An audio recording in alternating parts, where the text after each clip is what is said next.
Match week 12 takes us to the Big Apple, New York City, for an East Coast clash between two recent rivals in New York City FC2 and New England Revolution 2. Welcome inside Belson Stadium along with our Season Pass team. I'm Jake Griffith. A pleasure to have you alongside us as we get our Saturday slate going in MLS NEXT Pro.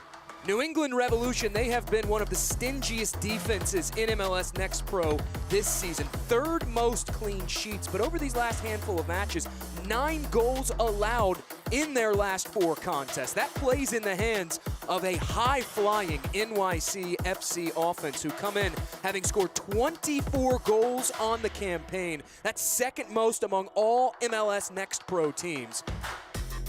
The starting 11, first for the home side, New York City FC2 and head coach Matt Pilkington, a 4-2-3-1 formation. 5 changes all across this 11 for Matt Pilkington and his bunch, including no Seymour Reed, who's tied for 5th in the league in goals with 7 goals. Instead, Julian Locker will shift up front to that single striker approach in the 4-2-3-1. Locker has been productive this season with 6 goal contributions, 3 goals of his own, chipping in 3 assists. He's also been one of the best chance creators on this NYCFC side. 5 big scoring chances created. They're going to need a lot from him as they look to continue to get their offense going, coming off that 2-2 draw against Chicago Fire 2, in which they came back late. That's been a theme this year for NYCFC2, being able to score in those final moments. For New England Revolution 2 and head coach Richie Williams, they counter with a 4-2-3-1. 3 changes of their own, including Marcos Diaz moving up from that holding midfield position in the 2. He'll shift more into an attacking midfield role, as this New England team was held out of goal in their most recent fixture, just the 3rd time in their last 17 matches dating back to last season that New England was blanked on the scoreline. Richie Williams has made a real point to finish chances and continue to generate chances. Marcos Diaz will help them do exactly that. 30 key passes completed this season for 39, the midfielder out of Brazil. 7 goal contributions, including 4 assists for Marcos Diaz this season. All set to go inside Belson Stadium, moments away from the opening kick between two teams who have already met once this season in NYCFC 2 and New England Revolution 2. It's been a hard-fought series in the previous 9 fixtures played. New England 2 wins in the last 5, 8 total points earned for Richie Williams' team. However, going on the road has been a struggle for New England Revolution. Winless away this season, and in fact, dating back to their last 18 tries, 0-16-2. Richie Williams said, look, our team needs to learn how to win on the road. If we want to be a playoff team this season, at some juncture of the season, we are going to have to go away from Gillette Stadium and earn points, knowing they're going against a tough opponent, a tough task on their hands this afternoon in a match that was shifted up from its original 4 p.m. start time due to the potential of inclement weather in the Queens, New York area. NYCFC, the draw against Chicago Fire 2, got on the score sheet first. They have made a habit of scoring goals often and scoring goals early. They've scored the opening goal in 4 consecutive matches. However, they at times have struggled to hold on to leads. This season, they've gained 5 total points from losing positions, thanks to second half capitulations from Matt Pilkington's team. In the midfield, number 71, Peter Molinari. In the midfield, number 99, Yuri Zeiss. In the midfield, number 42, Piero Elias. At forward, number 64, Julian Lacker. At forward, number 72, Lucas Sujic. And at forward, number 81, Sebastiano Musu.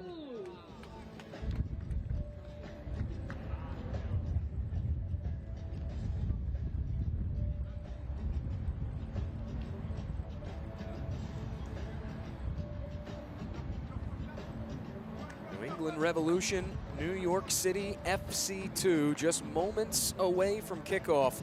Stylistically, similar teams in terms of their ability to get out on the counter-attack.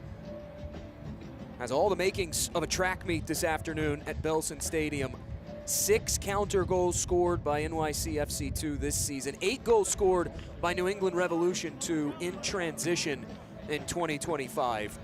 Matt Pilkington, this week, he said that it is very important because of the styles being somewhat comparable. It's very important that his team be solid defensively this afternoon. New England is a team that can evolve their shape on the fly. It's a very high IQ New England Revolution team, despite some of their youth across the lineup today with several academy faces in there. But Matt Pilkington emphasizing to his team this week the importance of, as New England gets expansive in their shape, maintaining that rigidness defensively to turn New England away from goal. The real battle set to be played throughout the midfield as well. NYCFC, one of the best teams in terms of possession won in that middle third of the pitch this season. A top 10 team in balls won back in the midfield. New York City, llegó la hora.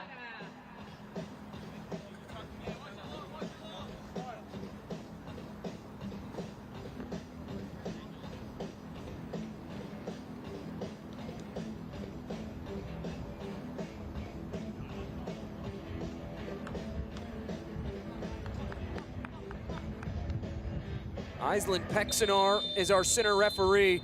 He sounds the whistle, and we are underway on this Saturday match day in MLS Next Pro.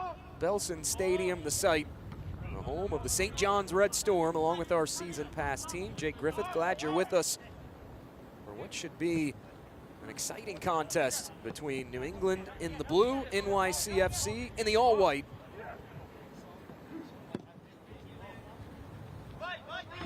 Island Pexanar, our center referee, as that's headed out, and New England Revolution 2 will have a throw in. Maxwell Weinstein getting the start in goal for the first time in 2025 for New England Revolution 2. Made 9 appearances a season ago. As his distribution helping New England get set for this throw in.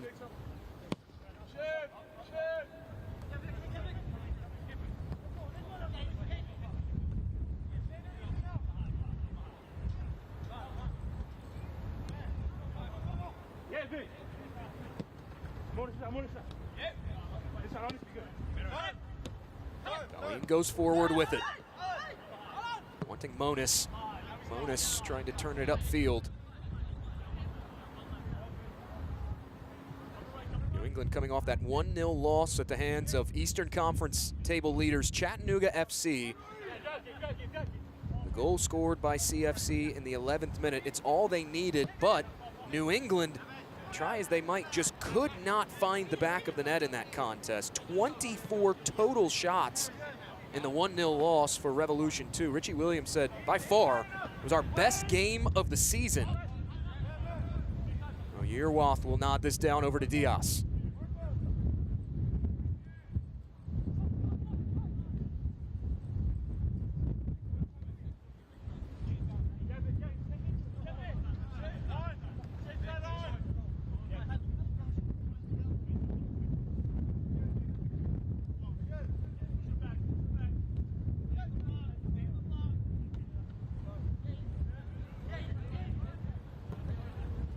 Attacking down this left channel now is New England. Diaz will roll this one ahead. Here's Diaz looking for the cross. Nudged away, it falls back to Yearwath. Up ahead, Diaz tries to square, guided out, and it's a corner one for New England Revolution.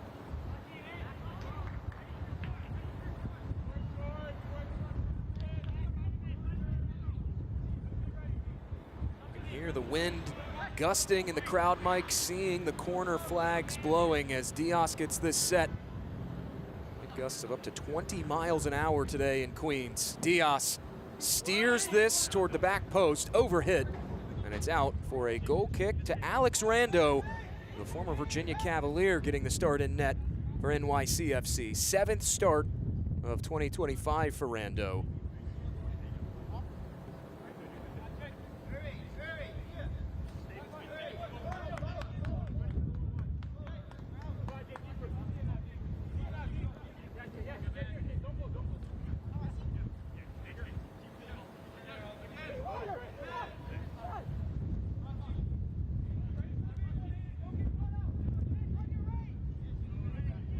Up the far side of the attack. Here comes NYCFC.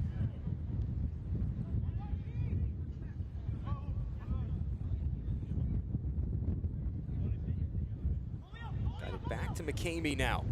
Pressure collapsing in on Colin McCamey. Has to get it away. One back by New England. There's that midfield battle alluded to in the broadcast open, as there is a whistle for a stoppage. These are two teams in the top 15 in terms of possession won in the middle third space of the pitch. Both really making that midfield line, the line of demarcation defensively. It's been what's allowed them to generate counter-attacking opportunities time and again, as Rando under duress has to dish that out.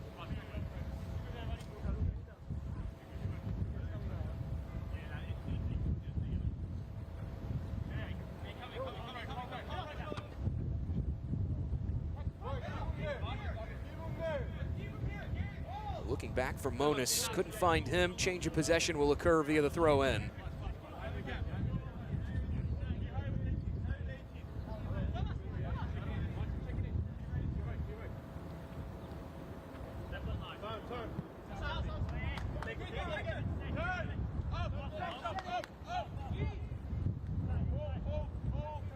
This is Souza, one of the more accurate passers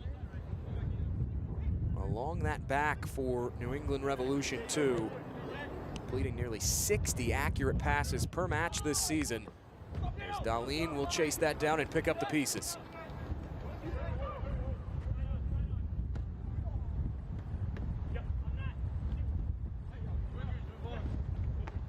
Senden couldn't take the touch.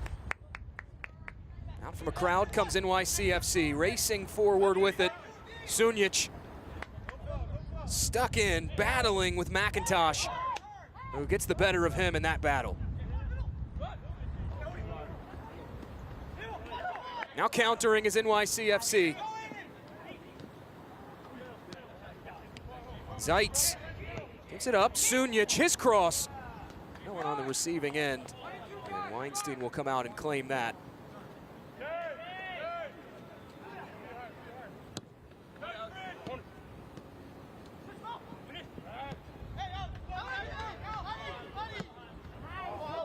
To roll this one in behind. McIntosh will chase this down. McIntosh hits this back post. Falls to Diarbian. Now Diarbian turns at the byline. Diarbian centers, guided out. Another corner won by New England.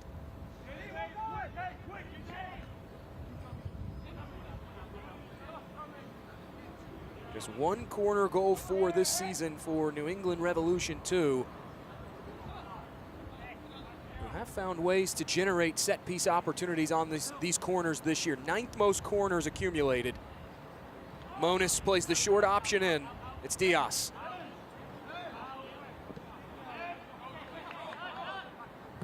Musindon, second ball, served near post, punched away by Rando.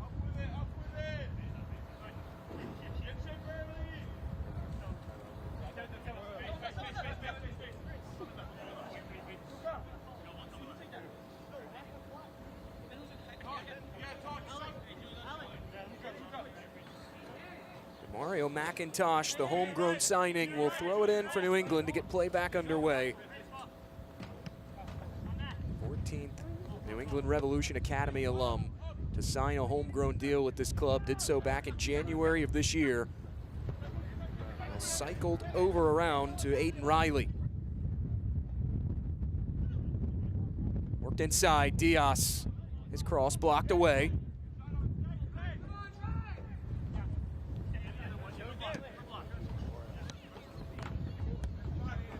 wide. This is McIntosh. No options going forward. Back they go. It's Victor Souza. On display early, though, what Matt Pilkington had alluded to this week about the way New England is able to expand their shape. We've seen already within these first 8.5 minutes now that New England likes to funnel things out wide, especially with McIntosh, and now here they are on that far touchline now. It's Monis who has his pocket picked. Yearwoth able to recover defensively. New England really aims, though, to utilize those wide spaces, draw players out with them, and then try to whip balls in behind, just like this. Trying to race it down is Diarbian, can't get to it in time, and it's out for another goal kick.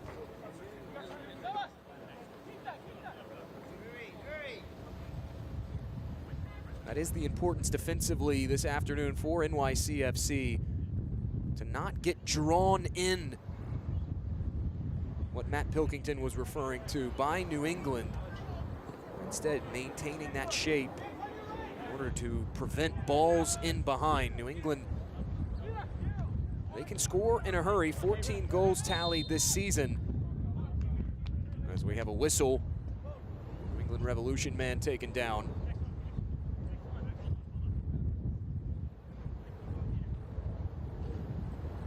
Alex Monis was slow to get up, but Monis back to his feet.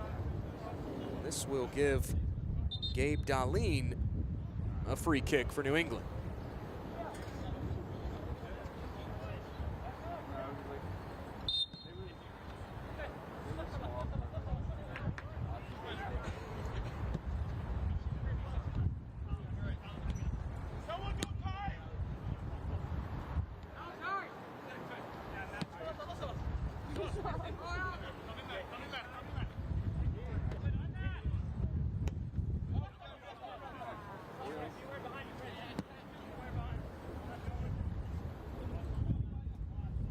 Safely guided back to Maxwell Weinstein.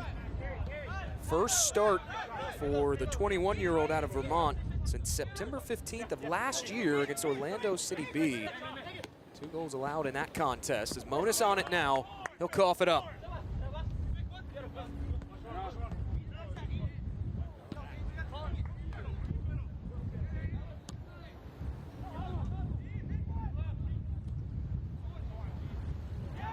Defender goes to ground. That's Diarbian.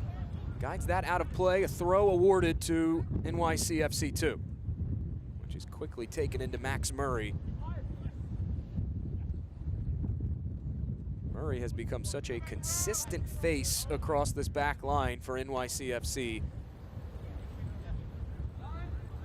11 appearances, all starts, just shy of 1,000 minutes played already.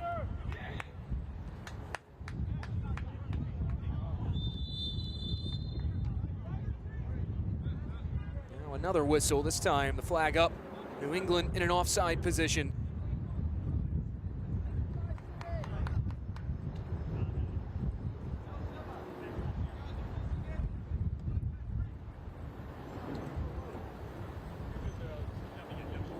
Murray getting play restarted with the free kick. Matt Pilkington earlier this year was very complimentary of the way Max Murray has come in, fit into this NYCFC organization. Picked 17th overall out of Vermont in this most recent MLS Super Draft. Pilkington said there's high expectations for Max Murray around this club. They know that he can be a great pro player one day at the first team level. Been really impressed with his leadership early on, but also the way he has consistently responded to what they've thrown at him in training environments. As Murray on it again.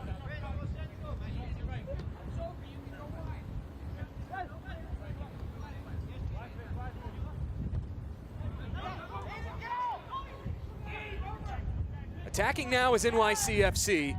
Riley goes to ground, wins it back. Steps in front of the passing lane.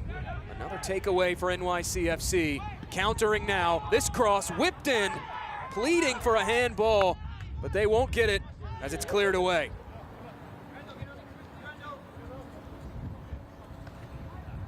This portion of the match is brought to you by St. John's University, the official undergraduate partner of New York City FC2.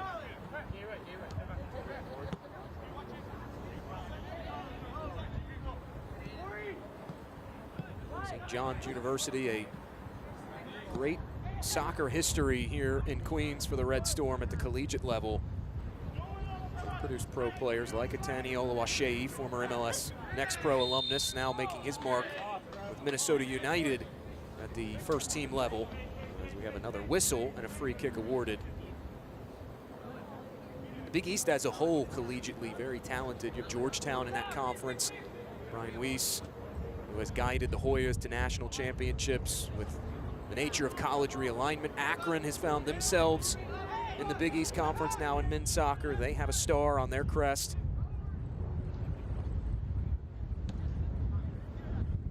Some high-level collegiate soccer matches have been played here on these grounds at Belson Stadium, as well as some high-level MLS NEXT Pro matches, which Belson Stadium has turned into quite the fortress for this NYC FC team. 4 wins at home this year, tied for the most in MLS NEXT Pro so far this season.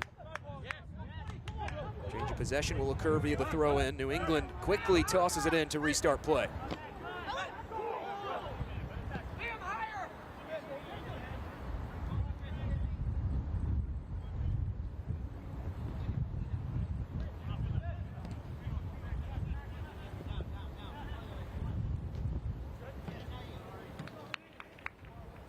New York City clears that out. New England will have a throw. This Revolution team, as Richie Williams so succinctly put it earlier in the week, wanting them to continue to believe in the core principles set forth by this coaching staff, especially on that defensive side. He said the loss against Chattanooga FC, as we have another stoppage whistled for, other than conceding the goal off the long ball and behind, they were very stout defensively against the league's best team. Thought they controlled possession, created plenty of opportunities. But he said the message this week to the team was, it's great to play well, but ultimately we have to find ways to get wins, and especially cannot leave opportunities to score goals on the table. This coaching staff is very confident, though, that if they continue to play the way that they played against Chattanooga, they will find themselves in the MLS NEXT Pro playoff conversation. This rolled ahead. Hutchinson trying to track it down and cannot.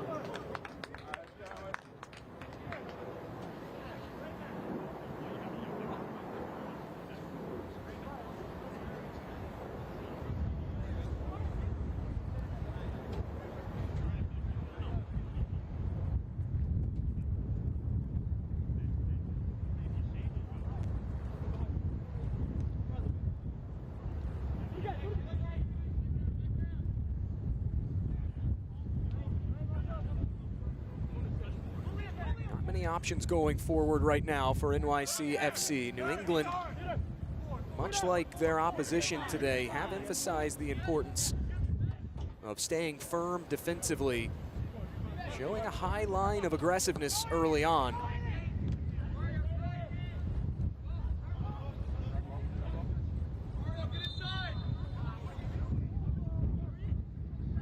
NYC FC trying to quickly take that throw in, but official says the throw lies with New England.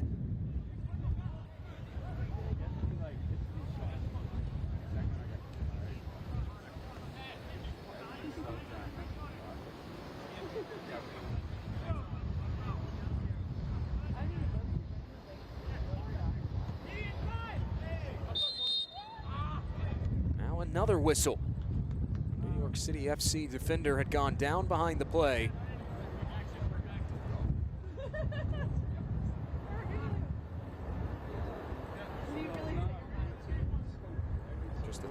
Combined foul committed by these two teams. Has not been a physical affair despite the amount of stoppages for throws and offside. Murray on it now.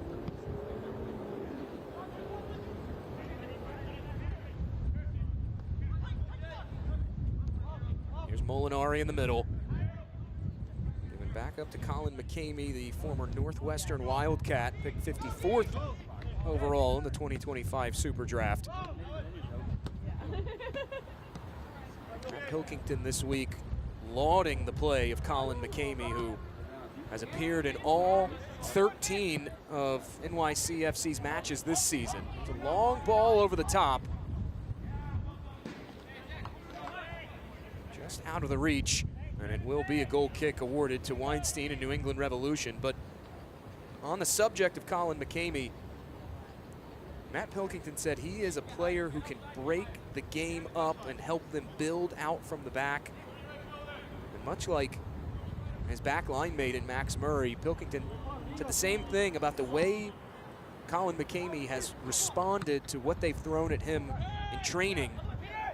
It's worked back on ahead. Here's Molinari now.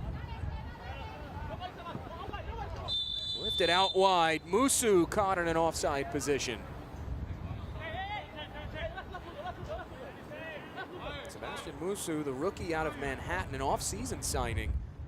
He has been a welcome pickup on the offensive side of things. 81 in white there on the left side of your screen. 4 goal contributions already in 2025. A little eager there, though.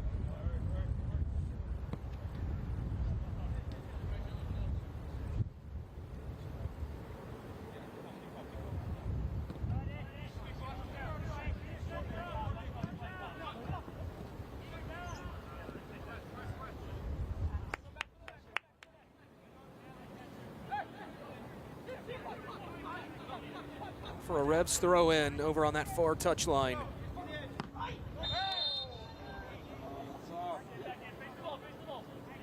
Monis taken down. That will draw a whistle.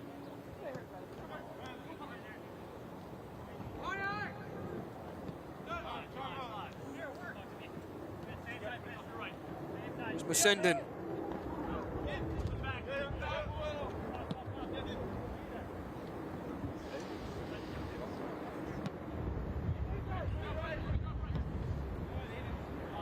Attacking again from the far channel comes Monis and New England Revolution.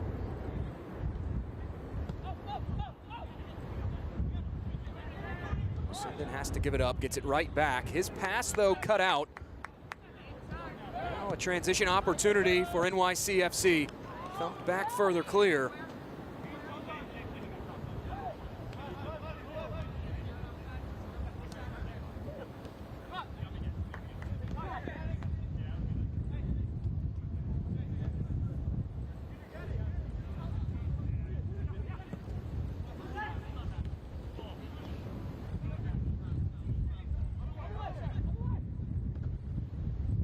For the switching pass forward, out wide.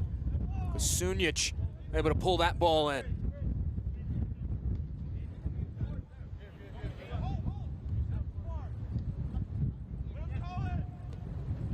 Ponsa, the homegrown signing back in February of this year. He gives it up.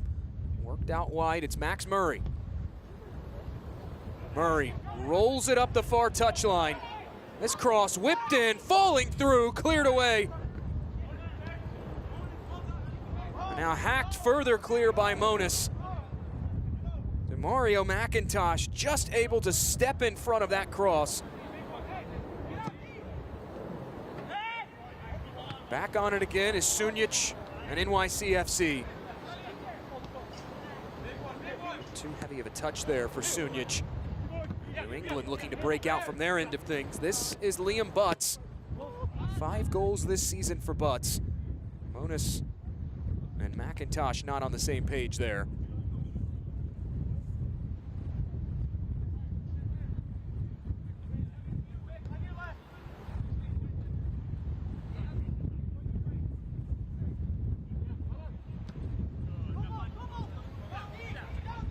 This portion of the match is brought to you by Adidas, the official kit supplier for New York City FC2.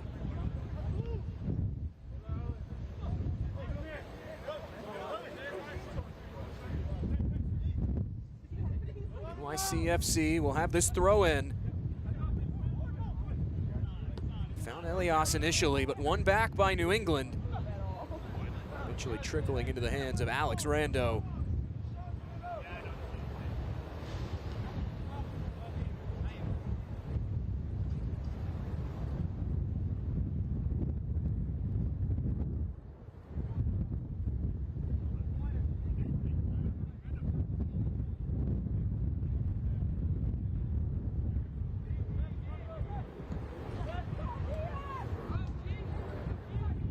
Transitioning now is Monis. Back on it is New England.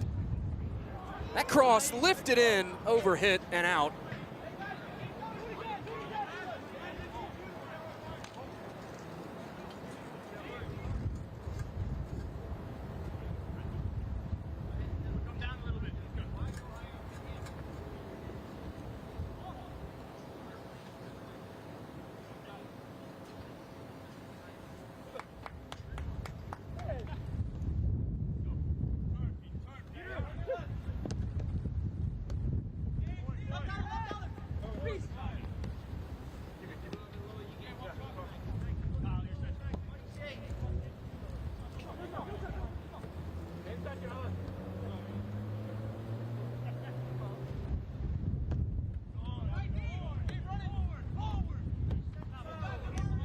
No options going forward for Sunic.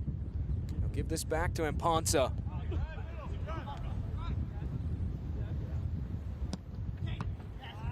McCamey through the middle, intercepted. The Arbian trying to settle on it. Touched forward and whipped forward by Butts.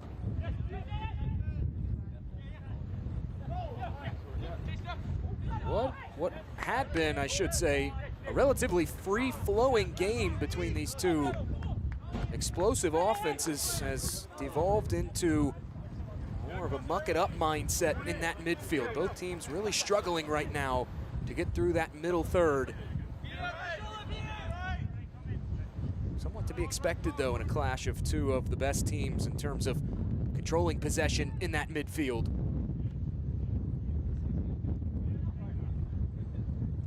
McIntosh hacking away at it, can't settle on it. Now glancing header forward.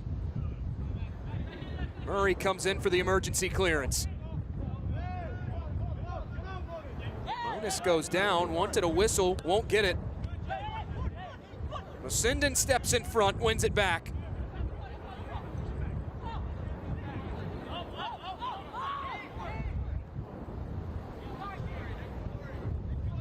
The Arbian looking to reset things as part of this build out for New England Revolution. But Richie Williams has time and again referred to it as being productive within their possession. They are not afraid to pull things back in, cycle it to the back and reset like they're doing exactly now. His coaching staff telling their team constantly, if it takes 3, 4, 5 short passes before trying to open things up with a cross or a switching pass, so be it. But just be choosy in when you go forward so we can be the most productive. A little too long on that long ball ahead, and it's out for another Alex Rando goal kick.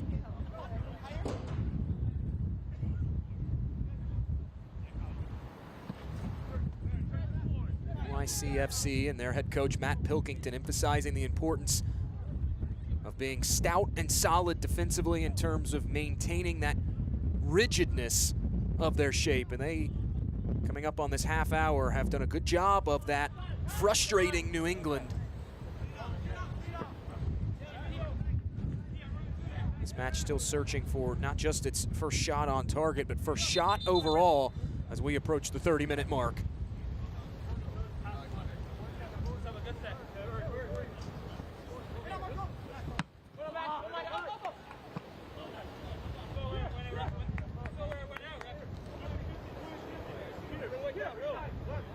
Murray clears that out of play. McIntosh will have another throw in. Mario McIntosh, a talented player, not just this year for New England Revolution, but throughout his career. Made his MLS Next Pro debut at 16 years old. Was an MLS Next All-Star for this New England Revolution Academy side a season ago.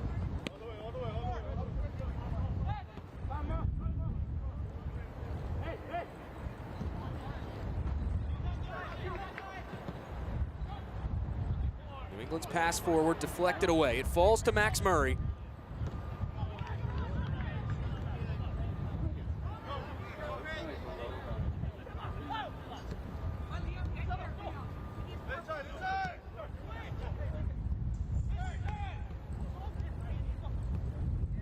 NYCFC starting to connect passes. Zeitz gives it up.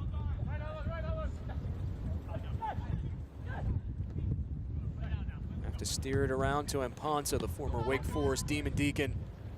Now here's Sunic near touchline. He and McIntosh battling there, and Demario McIntosh will win that battle. New England awarded a throw-in.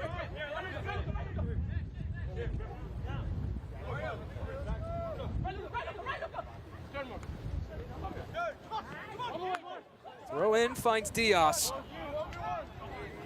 Musindon able to roll it ahead. Diarbian now.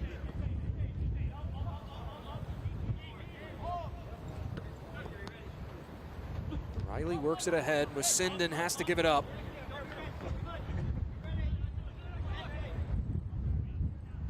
So much patience on display by this New England Revolution team in the attack, but a telegraph pass intercepted. Springing forward is NYCFC. An easy and quick whistle comes in. As does a card out of the pocket.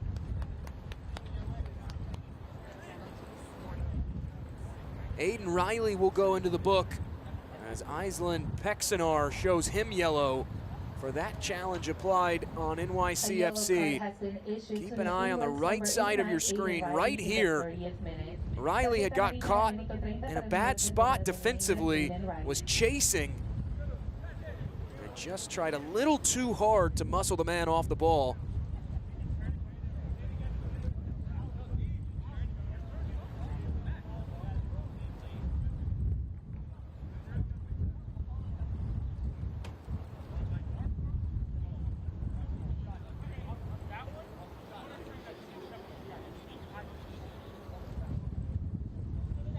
The NYCFC training staff out on the pitch to check on the injured man down for New York City FC2, who will have a free kick. Chris Tiao captaining this team today, being checked out by that training staff. Tiao, 10 appearances, 8 starts coming into today, the former Rutgers Scarlet Knight. Also has great international experience as well. 4 career international caps with the Chinese Taipei national team. As Tiao back to his feet.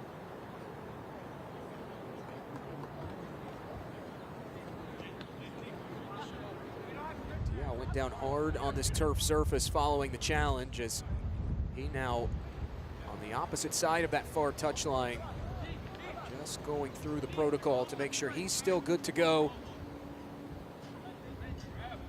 Meanwhile, NYCFC2 will have a free kick from somewhat of an advantageous spot here for New York City FC. Musu curls it right at Weinstein. It took 32 minutes, but this match has its first shot. And Maxwell Weinstein has his first save of 2025.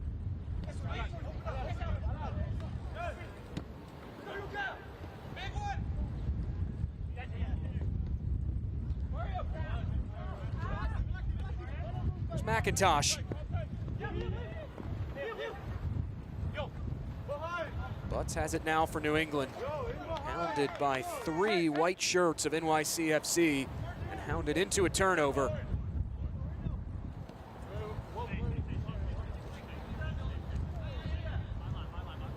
This portion of the match is brought to you by Etihad Airways, the official airline partner of New York City FC2.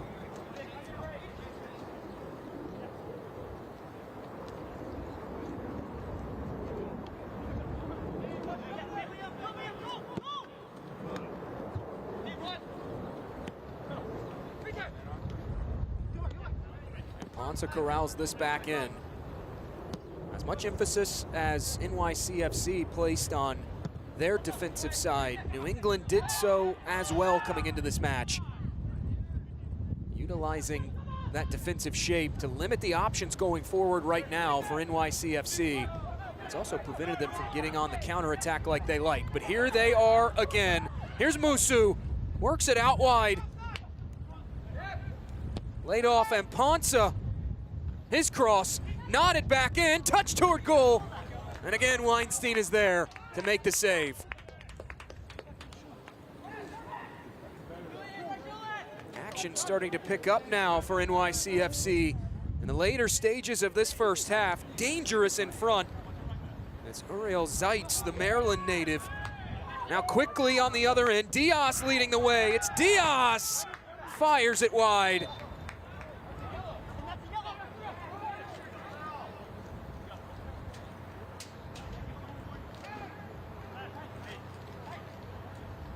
A quick response from the New England offense led by Marcos Diaz, their chief chance creator.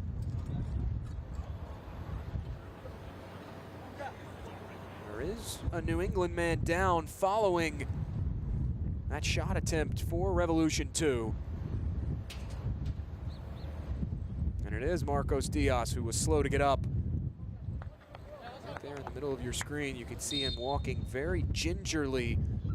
Was grabbing at that left leg, but he will carry on as we approach the 35th minute, still no score.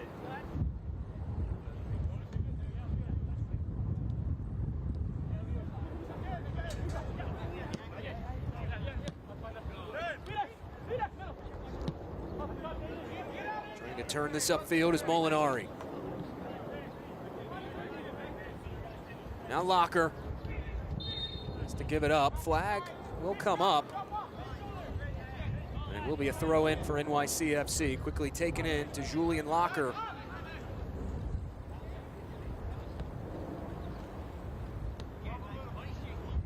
With Seymour Reed out of the 18 today, Julian Locker, as we emphasized in our broadcast open, a player that will bear the brunt of the chance creation this afternoon for NYCFC 2.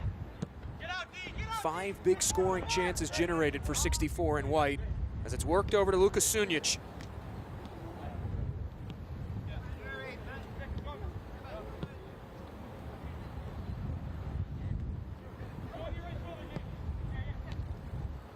Down the far channel comes NYCFC, taken down, and a whistle sounds.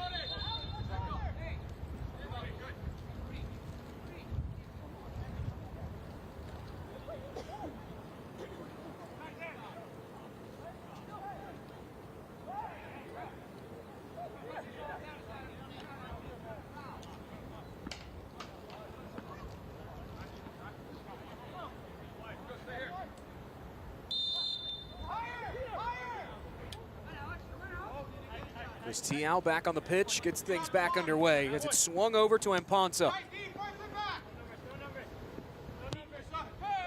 Sunic rolls it laterally, back out wide. This cross sent back post, just missing wide.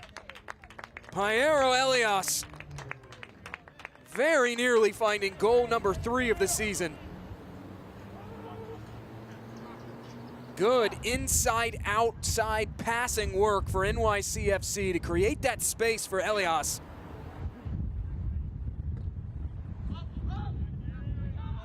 Elias, a player that Matt Pilkington touched on this week. Said he can play any role that's asked of him by this coaching staff. That adds value not just to him, but the whole team as well. And he feels like his attitude very infectious. Kind of a natural leader that's grown up very quickly. As that ball goes skipping out for a New England throw in.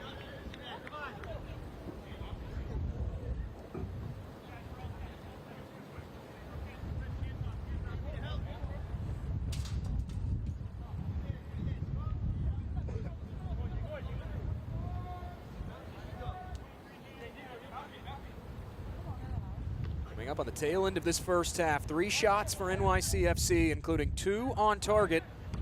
There's 1 total shot for New England right now.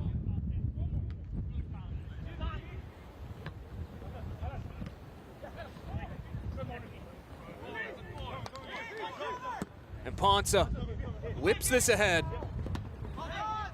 Forces a quick clearance there from Aiden Riley.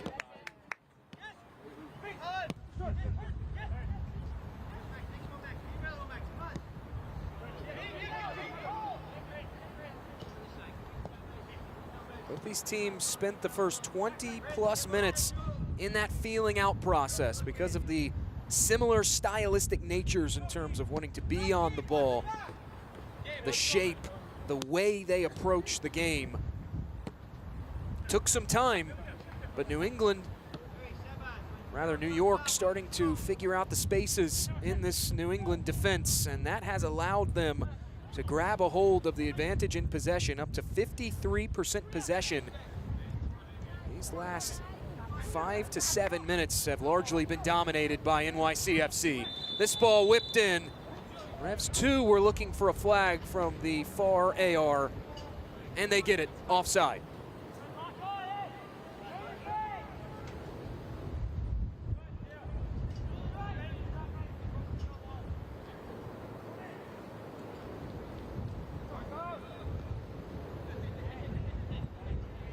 Large reason for the sudden success, the cohesion of the NYCFC offense has been the utilization of the long passes forward.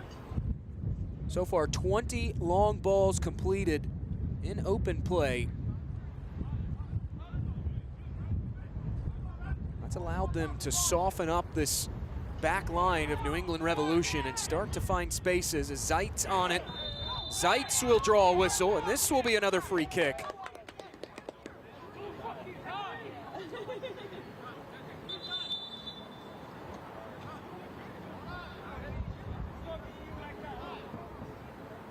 Julian Locker stands over it.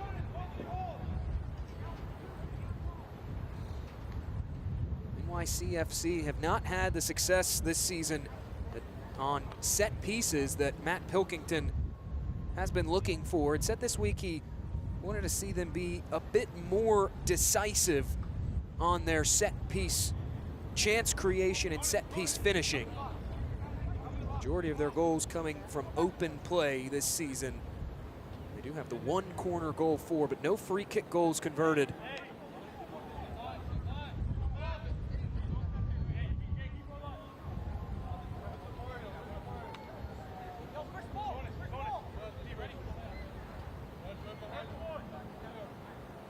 Pushing and shoving around inside that 18 as Iselin Pexenar will pull players apart. Locker lifts this in. Murray nods it back on, pinballing around, booted away.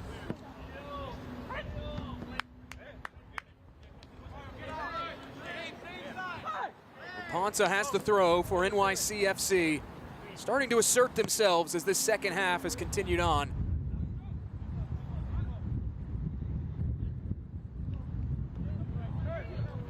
Over the last 10 minutes, north of 100 touches for NYCFC 2. This laid off at Sunic. Sunic, his cross, back stick, cleared away. Tiao works it back ahead.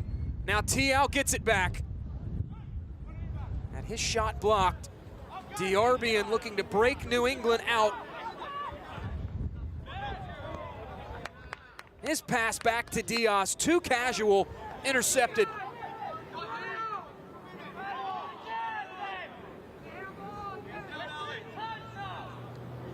An outstanding recovery defensively by New England.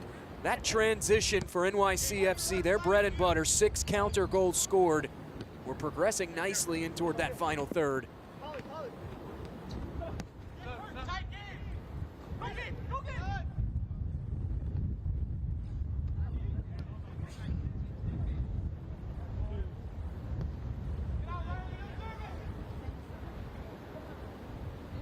Out on the far touchline, it's Tiao. Giving up to Locker on his left. Now Elias. Elias, another save made, bobbled initially, but corralled back in by Weinstein.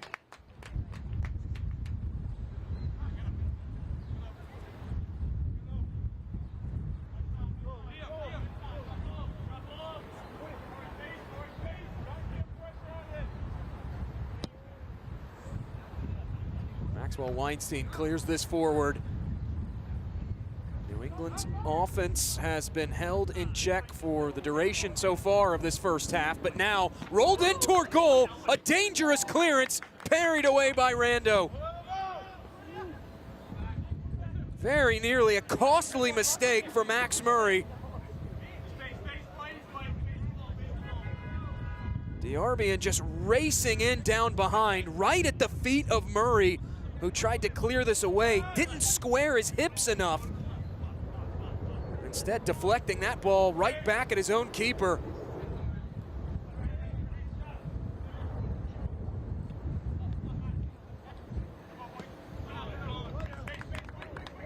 Challenge applied, knocked out of play, away from the possession of Mario McIntosh.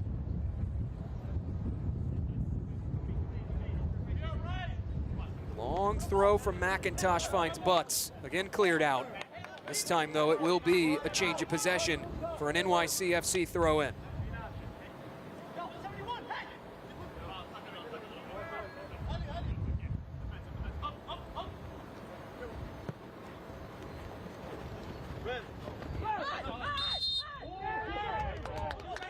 There's a whistle from Iceland Pexenar.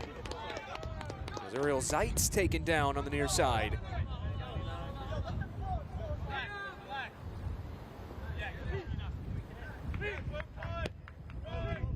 Officially 2 minutes of added time at the end of this first 45 minutes.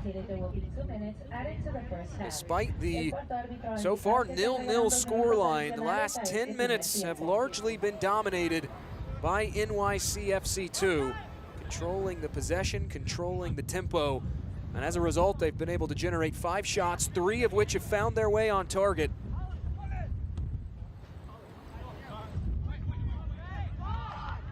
Their insistence on utilizing this, the long ball, has started to open things up. Elias looks to cut it central, instead cleared out, and NYCFC will have a corner.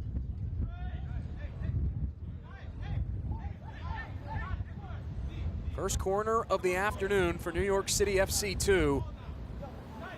It's the 1 corner goal scored this season. Sebastian Musu will trigger this in from the near flag.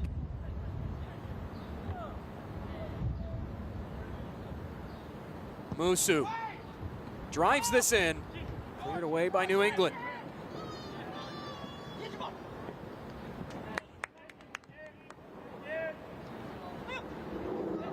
Butts on it now, trying to shake free of a challenge. Now there will be a whistle, and Iceland Pexenar will pluck another card out of his pocket. Butts was racing forward, and a defender just got to grab hold of the shirt. A yellow card has been issued to New York City's number 71, Peter Molinari, in the 47th minute. Peter Molinari going into the book. This gives New England Revolution 2 a free kick, albeit from distance, a straightaway angle here for Marcos Diaz.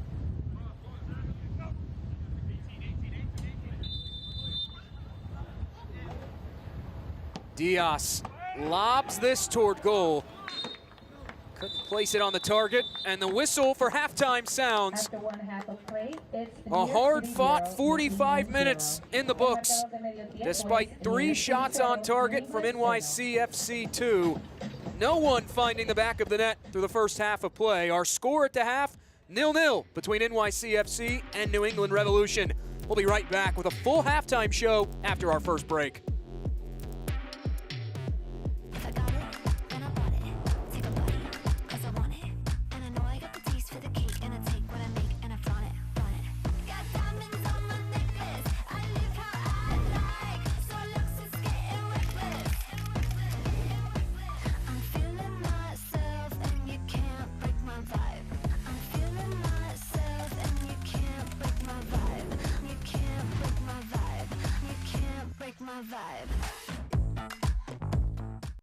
Action.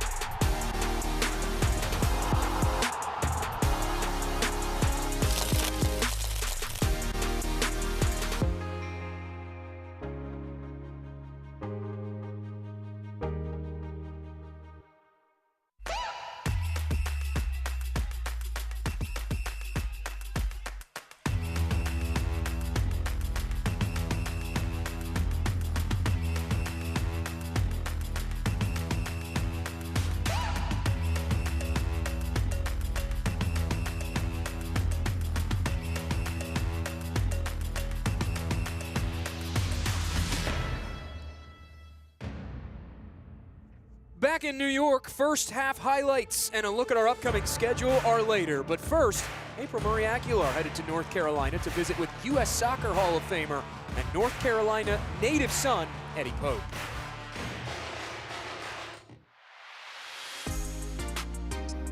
Thank you for joining me. I'm April Marie Aguilar here in High Point, North Carolina at the brand new state-of-the-art facility, the Go Forth Elite Performance Center with Carolina Core FC. And today I'll be speaking with a legend, Eddie Pope. How are you doing today? I'm well, thank you for having me. Yes, thank you so much for joining me. But I want to mention, with the club in its second season, how do you continue to push the envelope in order to achieve the desired result?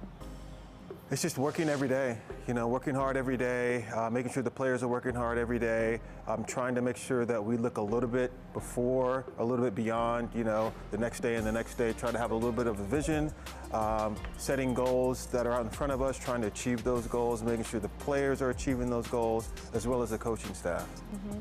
And how does the mind of a former U.S. soccer legend translate to that of CSO? I think just for the most part, just trying to make things better than I had them. So I'm thinking about all the little bit of pitfalls that I may have gone through, whether that's on the field or off the field, trying to make things easier for players, try to give players advice on the field. So sometimes it is putting on the cleats and going out and trying to disseminate the information that I had as a player and moving that on to them. So those are some of the major ways. And then obviously trying to perform at the best of my ability as a CSO, as sometimes a coach, but then making sure that they have something like this, a training facility where they can apply their trade. So I'm told you're the first to arrive and the last to leave. How does that level of commitment contribute to the success of the organization? Yeah, I think just making sure that I'm setting an example for our coaching staff and our players. Sometimes the players leave after me, sometimes they're here before me, same thing with the coaching staff. But I think that something like that can be contagious. I think it's important, especially when a club like this is in the second year. We're just getting started, so we need to make sure that at a minimum, we're working as hard as we possibly can. And I just recently visited the National Soccer Hall of Fame, where you've been inducted. Despite that, you seem like a very, very humble individual. So how does somebody at your level stay so grounded? For me, I think it's the game humbles you at all times. So the second that a player or anyone becomes a little bit haughty, the game will humble you. On the field sometimes, off the field sometimes, as a CSO, as a coach, where you might lose a game that you should have won. Soccer has a strange way of doing that for everyone. And earlier today, we had the opportunity to attend practice. I saw you taking some forwards aside and, giving them some pointers. How does somebody with your experience not only instill what you know, but at the same time inspire them throughout the process? Yeah, I think players are interesting, right? Players, obviously I was a former player. One of the things that they do pay attention to is where you've played, what you've done. So I think, we've as a coaching staff and myself, we've checked that box. Our players are very attentive. They're like sponges. They like to listen. At the MLS NEXT Pro level especially, that is a developmental league. So players are trying to develop, and it's our job to make sure that we're helping them through that process. So I try to take some of my past experiences, some of the things that I've gone through, like I was working with a forward, so I'm trying to tell him, hey, here are the things that I don't like that forwards do as a defender, and making sure that he understands those and that those are just options for him to choose from. He's not a robot, but just trying to help him unlock other defenders. And so we try to pull guys aside at times and work with them. So that's the knowledge that you teach out on the field. What is something that you're instilling in them outside the pitch? I think so. For us, one of the things that we do have is a player development program where we will teach them, how to handle their finances. We have them, our captains and a couple of other players, going through a leadership course through a company that works with the club. Sometimes we'll do some fun things like cooking courses because they're young. Right. Most of them are bachelors, so to help make sure they're eating properly when they have the opportunity to cook for themselves. So we try to do some fun things off the field as well. And then I just think tactically, a lot of them are super young. the game changes so quickly that we try to sit down with them and help them understand tactically, not only just the game in general, but especially what we're trying to do. At this point in time in your career, what is something that you ultimately hope to be remembered for? That's a good question. I think just someone who worked hard, someone who believed in U.S. soccer, American soccer, someone who's wanted to really help grow the game here, especially now being in the position that I'm in and helping to develop youth players and push them onward to MLS and hopefully the national team. And maybe even other national teams, moving them on to Europe as well, but especially growing the game here in the United States. Awesome. Well, thank you so much. I appreciate the time. Thank you so much.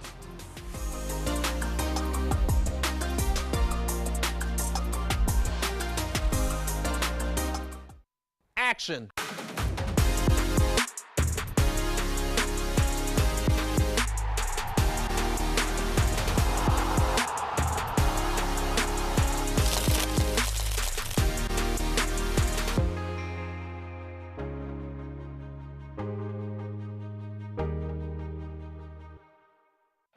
I know I'm fully attracted.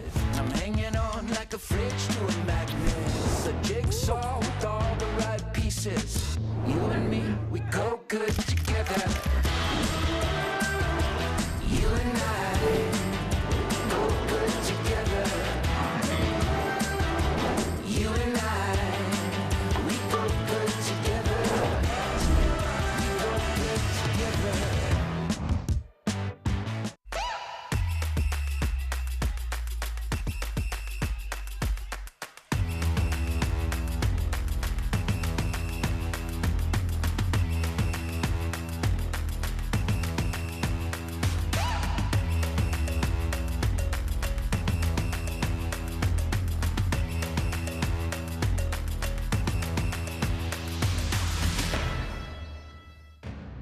Welcome back to New York. It's 0-0 at the half. We'll look ahead to the league's upcoming schedule in a moment. But first, May is Mental Health Awareness Month. So Real Salt Lake star Diego Luna shared a bit of his journey this season and what he's implemented to stay mentally strong. Diego, have a good game tonight.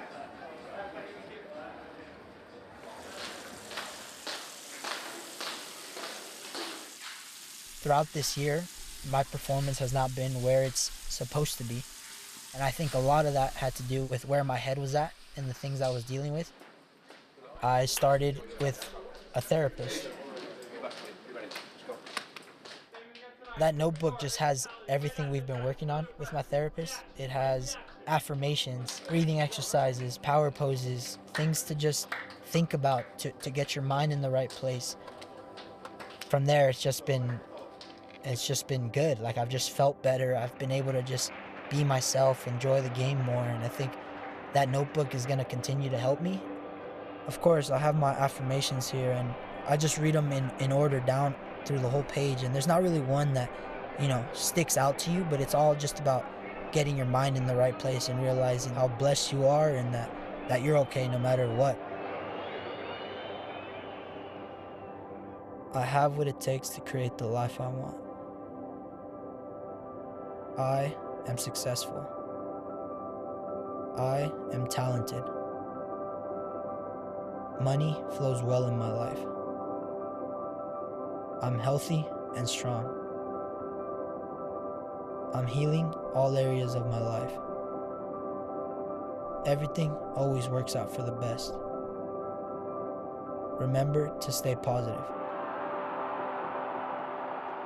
Today is a great day for success.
Action.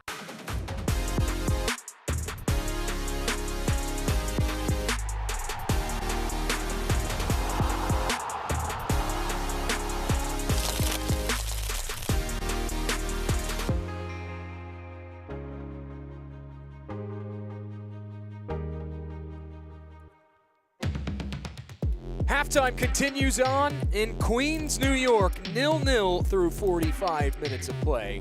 Welcome back inside Belson Stadium along with our Season Pass team. I'm Jake Griffith. It's been a defensive slugfest through this first half. Let's show you how we got to this juncture with our halftime highlights. The feeling out process between these teams took a while before the first shot came in at the half-hour mark. But try as they might, New England could not get a shot toward target. Meanwhile, NYC FC2 were able to generate 4 free kicks on set pieces in the attacking end of things. That one, a straightaway save made by Rando. Then off a second ball in from Mponsa, this flick towards Zeitz, and a reflex save made by Alex Rando. One of his 3 first half saves, rather that Maxwell Weinstein. And then Marcos Diaz, who has been so good at creating opportunities, has his shot go high. This the best looking strike of the afternoon, coming off the foot of Piero Elias, and then Elias again sending a shot toward Weinstein that was bobbled and then saved. 3 first half saves for Maxwell Weinstein. Then a dangerous clearance by Max Murray, very nearly fired in for an own goal, if not for the efforts of the aforementioned Alex Rando. A look at our halftime stats through 45 minutes of play tells the story. Around that final 10-15 minutes of the first half was when NYCFC really flipped the switch. They were able to utilize the long balls going forward to open up options, break lines in behind New England Revolution 2. As a result, 5 shots, 3 on target, all stopped by the young Weinstein starting in net for New England. A look at our schedule around MLS Next Pro Sunday. A busy day. It all gets started at 1 p.m. Eastern Time with Sporting Kansas City 2, Colorado Rapids 2. A sneaky good matchup on hand. Chicago Fire 2, Columbus Crew 2, who after a winless start to the MLS Next Pro season, they now have a handful of wins in their last 6 matches, going against a Chicago Fire team coming off the 2-2 draw against this NYC FC2 side. And then it all ends with a West Coast All-California matchup between LAFC and the Town FC, who were the team of the match week for match week 11, lighting up the score sheet, climbing up the MLS Next Pro power rankings, and then Wednesday closing out the match week with the 8 p.m. St. Louis City 2, North Texas SC rematch of the Western Conference Final from a season ago. Back inside Belson Stadium, 1 half in the books, 1 half left to determine a winner between NYCFC 2 and New England Revolution 2. It's been all about defense so far. No goals to be found, despite a combined 6 shots through the first 45 minutes, 5 of those resting with New York City FC.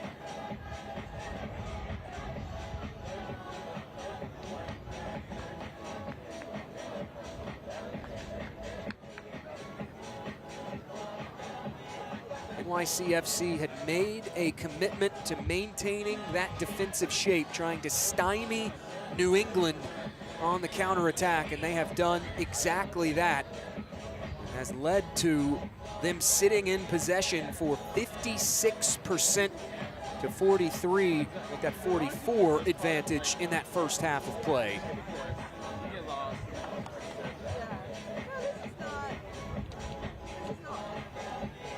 The second half, though, for Matt Pilkington's New York City FC has been a sticking point. 16 of their 27 goals conceded this year have come in the second half. Most recently in that 2-2 draw, 2 second half goals allowed to Chicago Fire. We're able to pluck a point in regulation and then get the extra point in the shootout thanks to another late goal. Island Pexenar, our center referee, he sounds the whistle, and the second half underway from Belson Stadium.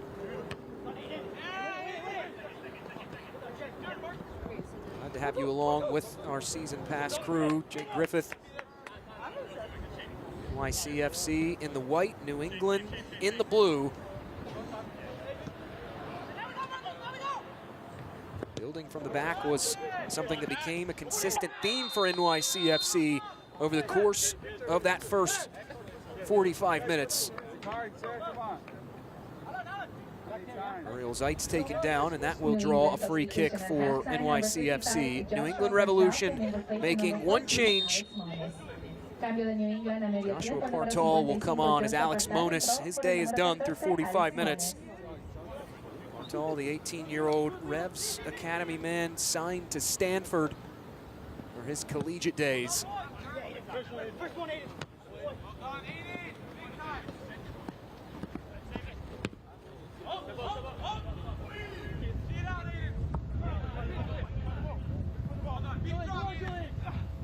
Aiden Riley, hounded by white shirts, has to clear that out of play. Riley getting the start today, one of the 3 changes in this 11 for Richie Williams' bunch.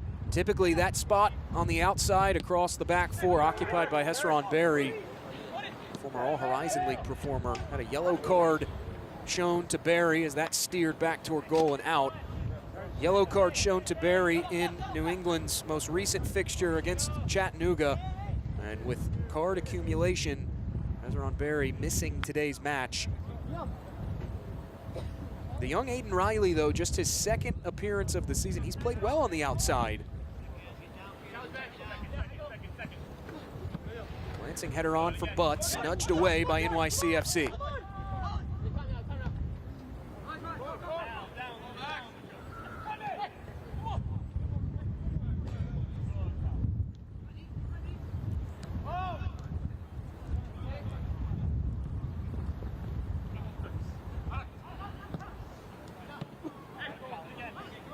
Forward for Diaz.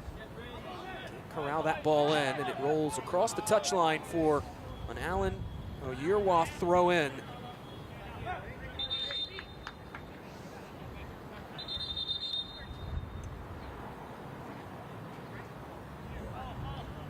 few more whistles sounding from Island Pexenar before this New England throw in.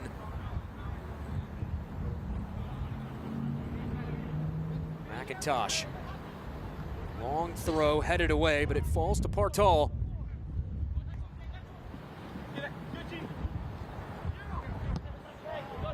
Back ahead, no one on the receiving end for New England. The offense has been disjointed so far today for New England Revolution. Completing just about 79% of their passes now as we carry on into the second half. There haven't been too many options going forward as NYCFC and Ariel Zeitz caught in an offside spot.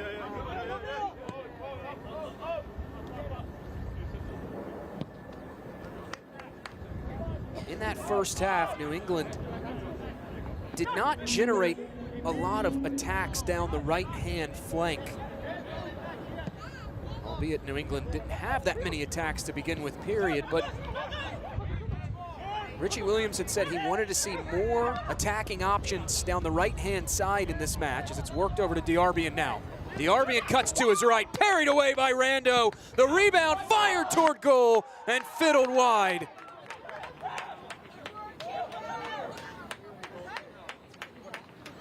A flurry of opportunities for New England early into the second half. It's Gavork Diarbian forcing the issue to begin with before the rebound falling right to the feet of Joshua Partal. Late in that first half, Gavork Diarbian was able to help New England generate that lone shot, albeit not on target.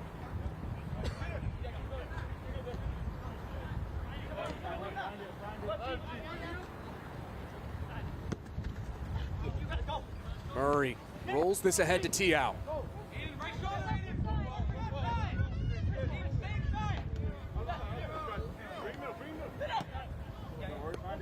Molinari back to Tiao. Gives it back up to Molinari.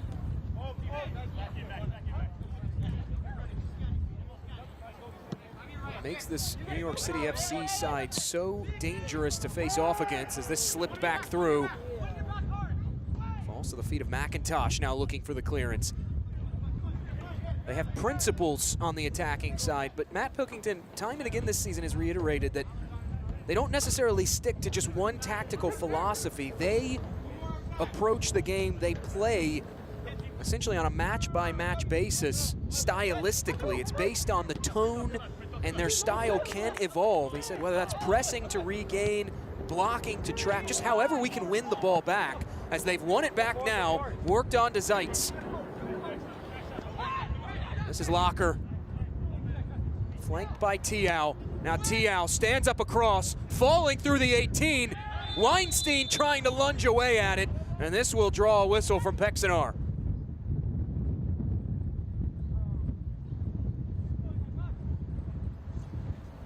A brave play from the young Maxwell Weinstein, had pressure bearing right down on him. It was Luka Sunic crashing in on goal. Undeterred was New England's starting goalkeeper, able to punch that away.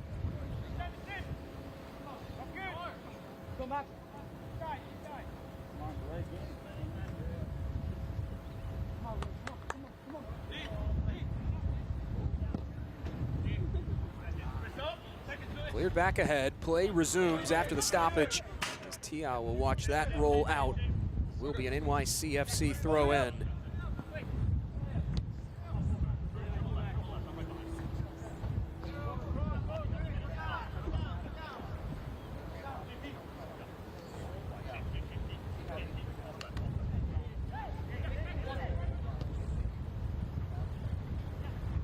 Despite being so offensively gifted this year, defense has been the theme of the day for NYCFC. This is a dangerous pass back. Blocked away. And it does go out for a goal clearance for New England.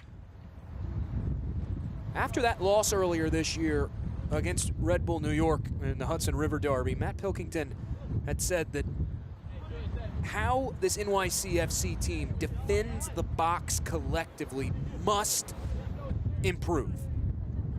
And over the last few weeks, his team, he feels like, has made significant strides in terms of box defending, and it's being showcased so far this afternoon, allowing New England to get in advantageous spots as Pyero Elias fumbling with it. And now here is Musindin trying to spring New England free. Musindin lays it off. Giving up out wide, it's Diarbian. Diarbian, underlapping run. Diaz cuts it central, cleared away.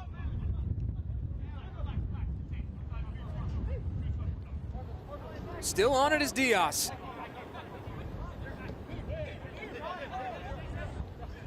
Riley rolls it ahead. It's Marcos Diaz. Diaz to the byline, pushed out of play. A corner conceded.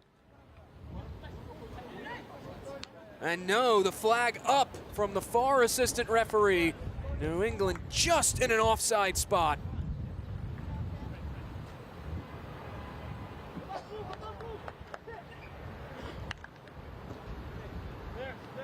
This portion of the match is brought to you by St. John's University, the official undergraduate partner of New York City FC2.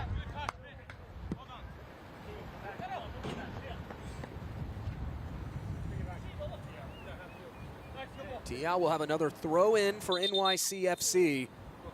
You can see the tactical adjustment made by Richie Williams in New England in this second half. In that first half, we're content to bring numbers a little forward, a little higher, but now in this second half, respecting the transitional ability of this NYCFC2 side.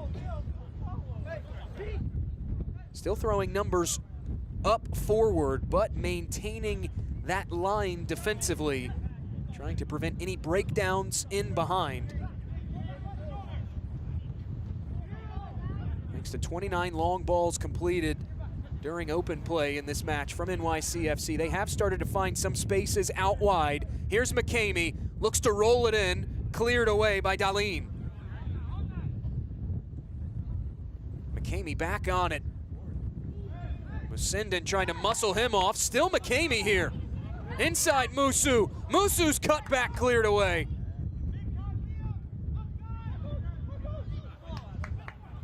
Diaz now able to knife around one defender and lay it off.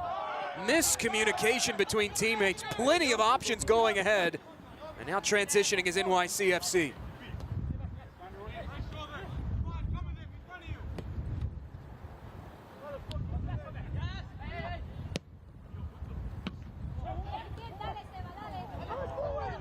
Musso able to bat that ball down with his right foot. Couldn't take the touch, however.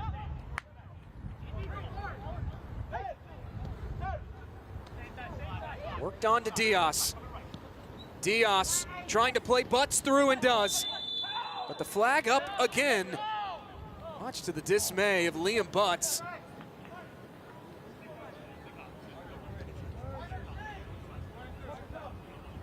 Butts has been New England's talisman this season with the 5 goals.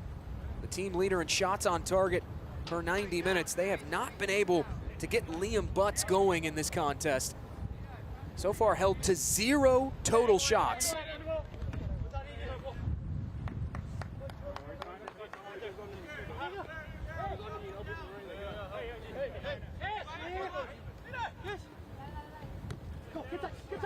Tiao's throw finds Locker. Locker has his pocket picked, and now trying to find an option going upfield is New England Revolution.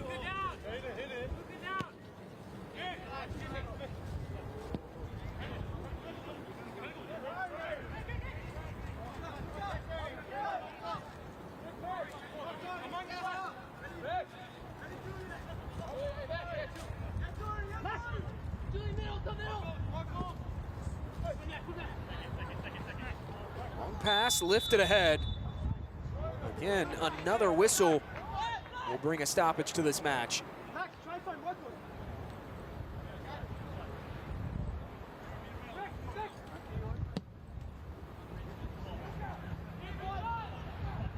Play back underway, booted out wide. Now here's Piero Elias on it. Works it ahead. This is Sunic. Sunic at the byline. His cross deflected away.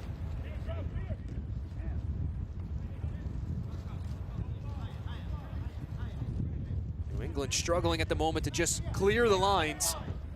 It's McIntosh who will hack this away.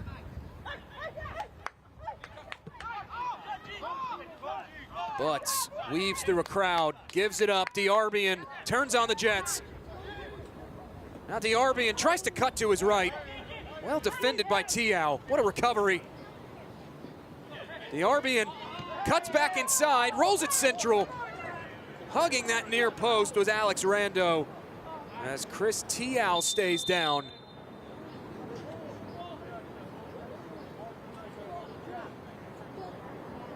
Keep an eye on the left side of your screen right here. What a battle this was between Diarbian and Tiao. Diarbian tries to peel it back inside, and immediately Chris Tiao goes down, grabbing at the face. The training staff has been motioned on by Iselin Pexenar as Chris Tiao stays down on this turf inside Belson Stadium, holding on to that face.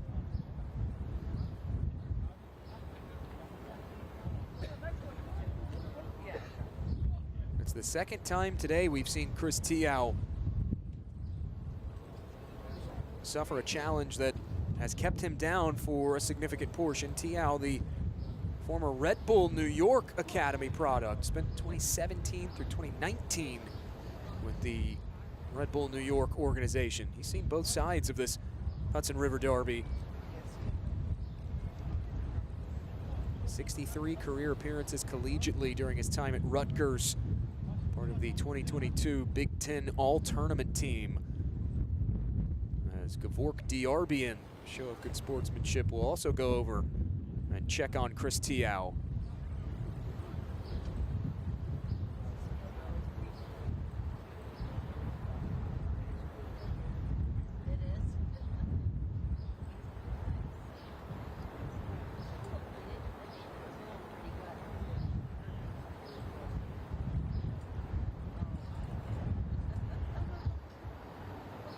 Trainers huddled around Chris Tiao for NYC FC2. Tiao His 11th appearance, 9th start of the season this afternoon against New England Revolution 2.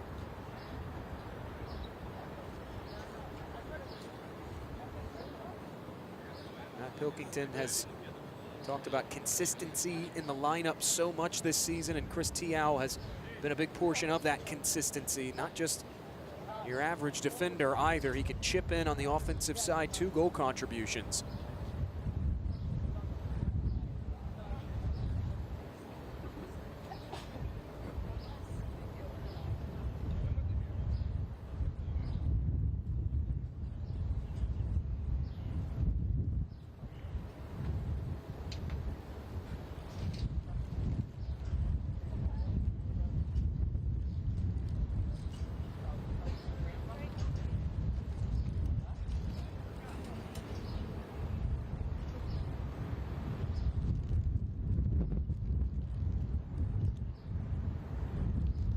Chris Tiao still down.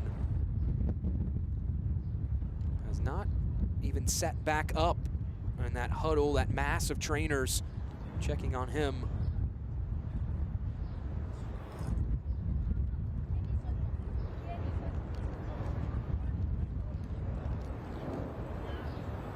Tiao had gone down almost instantly after he and Gevork Diarbian were locked in a battle on that outside.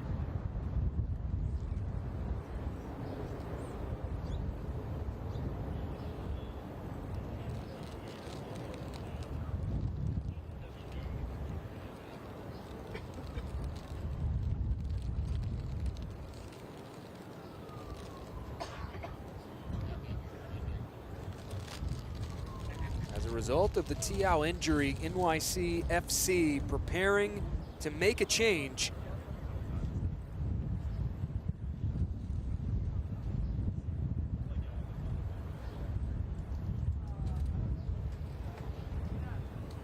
A welcome sign for NYC FC too, as Chris Tiao has sat back up on the pitch, continuing to be checked on by these New York City FC medical officials. Tiao is back to his feet and gingerly walks off. New York City substitution in the 63rd minute. Tiao, however, unable to continue on. Jack Laura will come on. Laura making his 5th appearance of the season. Signed his MLS Next Pro deal with this NYCFC team just a few weeks ago, back in April. Yukon Husky is Jack Laura, who comes on to spell the injured Chris Tiao. With that goal clearance from Alex Rando, play back underway after the extended stoppage. Cleared out, and New England, rather, will have a throw in. It is a good sign that Chris Tiao able to walk off under his own power, but with those extended injury stoppages, delays to the game like that can really take teams out of their rhythm. From a New England perspective, they had started, as they will have a free kick, they had started to find a little bit of rhythm these last few minutes in this second half in terms of good progressions in toward the final third, starting to break lines, all led by the play of Gevork Diarbian. Now trying to get that momentum back after the sudden stoppage to the match. Bartal curls this into a crowd, nodded toward goal, and hacked away by Mponsa.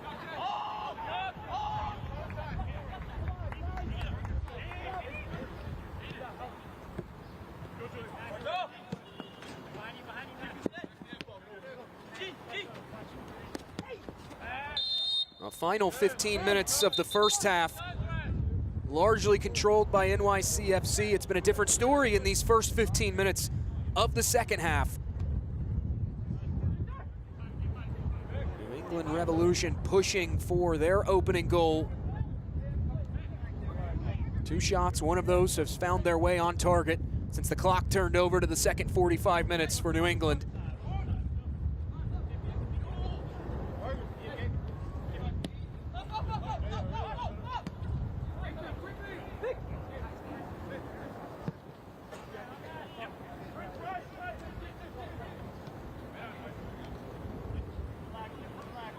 Key reason for New England's turn of offensive success in this second half has been their rotations have been crisper. As a result, they're starting to find their way through this congested midfield of NYCFC. That time, though, taken away by Piero Elias, who's ridden to the turf.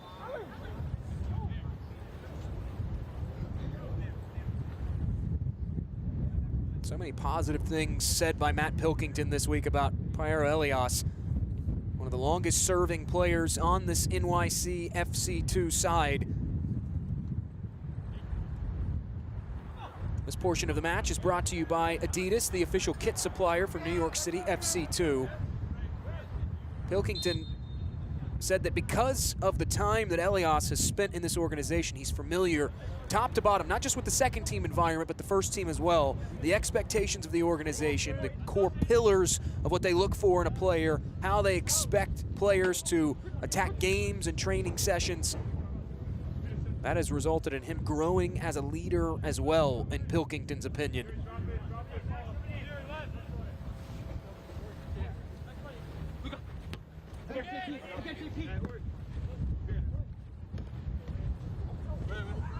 Locker tries to give it up to Zeitz. Instead, there's a whistle from Pexanar. It's New England with a free kick.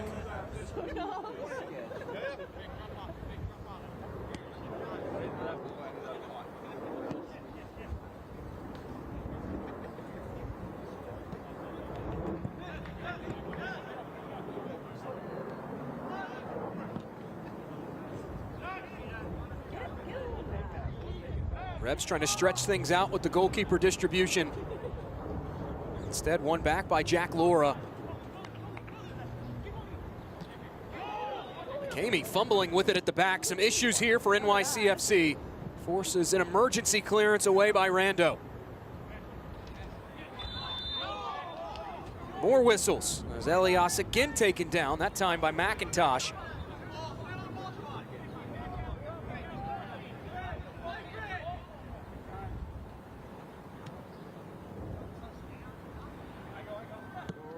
Physicality has definitely ramped up in this second half as both of these teams continue pressing for that elusive opening goal. Just 9 combined fouls in the first 45. We've already seen 6 in the second half. This rolled in behind, it's Diarbian. Diarbian trying to square. Cleared out by Max Murray and a corner conceded.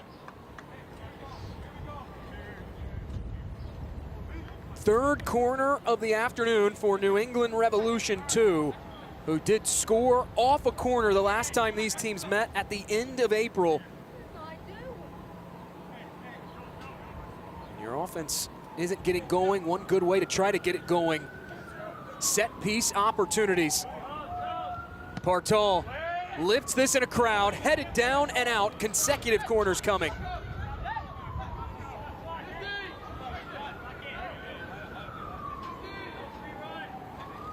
Richie Williams said this week that while he's been happy with the production on set pieces this year for New England, he wants to see them be more aggressive on their service. Now fourth corner coming. Partal. It's this one, top of the area, Oyerwath.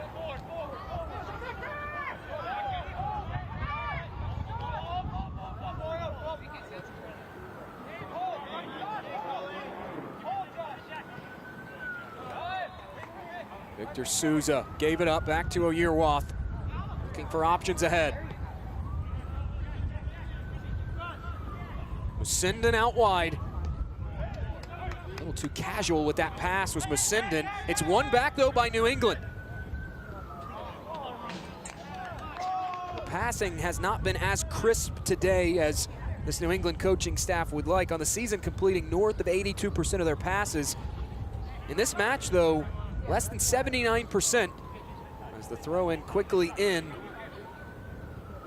Musindon has it at his feet.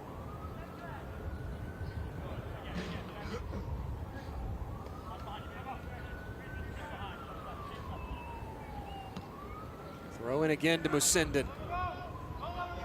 All over at that time was Piero Elias, able to dispossess Javon Musindon. Now out for an NYCFC throw in.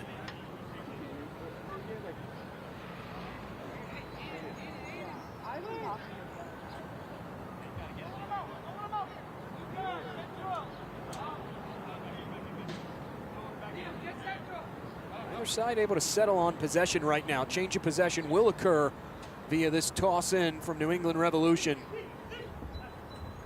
Long throw into the 18, finding Butts. Now Butts turns, deflected around, cleared away.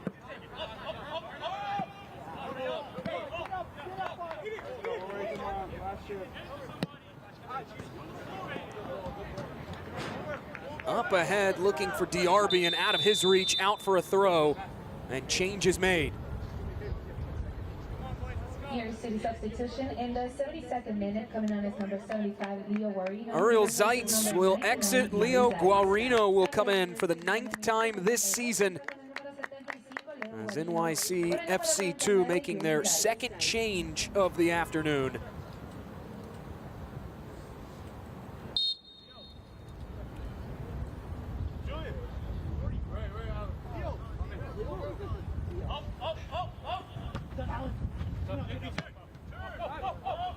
Bartol able to boot that one all the way back to the possession of Maxwell Weinstein. Pressure collapsing in. NYCFC trying to utilize some of this high press that they've had success generating scoring opportunities this season. An errant clearance out, and NYCFC will have the throw.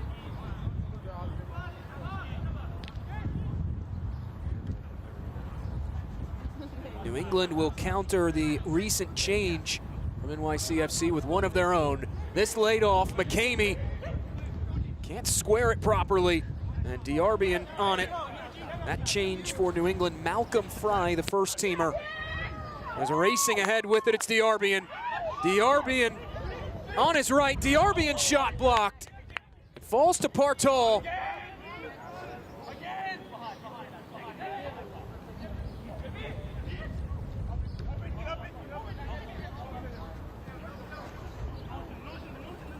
Out wide, Joshua Bartol lifts it in.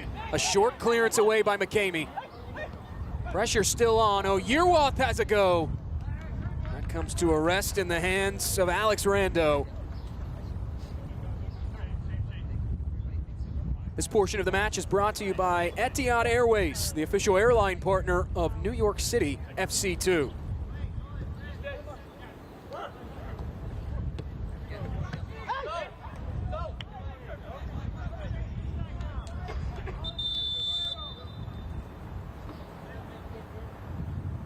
New England substitution in the 74th minute, coming on as number 32, Malcolm Fry. He replaces number 9. Liam Butts will come off, and Malcolm Fry will officially enter the contest. Fry, the Revolution first teamer, making his return from a leg injury, will make his first appearance of the 2025 season with this Revs 2 side. Aiden Riley has the throw for New England. The second half has been all about the Revs, knocking on the door, but still unable to create dangerous scoring chances. There's one shot on target despite the 5 total shots. McCamey turns this upfield, defender goes down.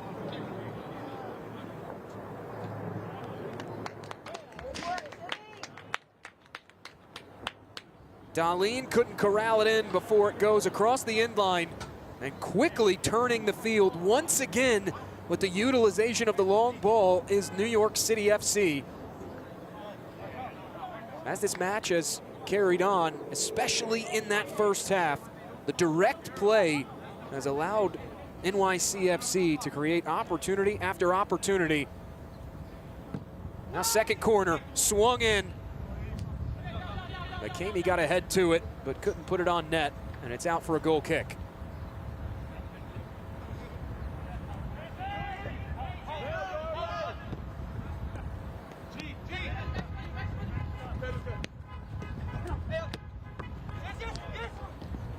Pressure wins it back again for Sunic and NYCFC2. Short-lived possession at that. Now DRB overrun by Elias, and that will be a foul given.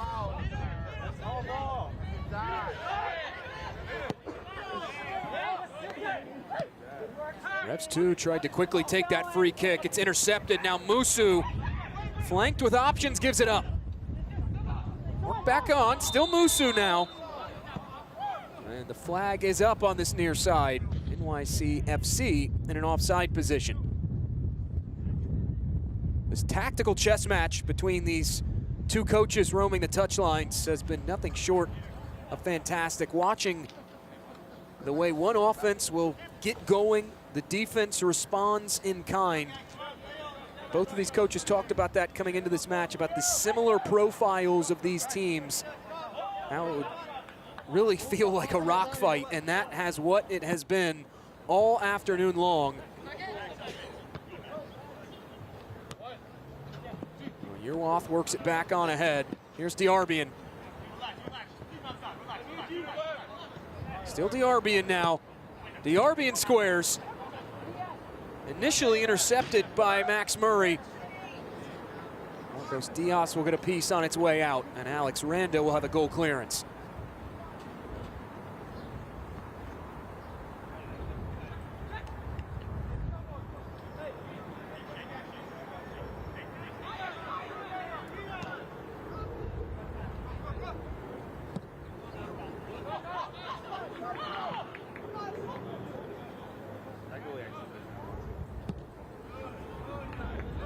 Weinstein works this out of play. Aaron on his distribution forward, and that will give NYCFC a throw in as Amponsa tosses it into McCamey.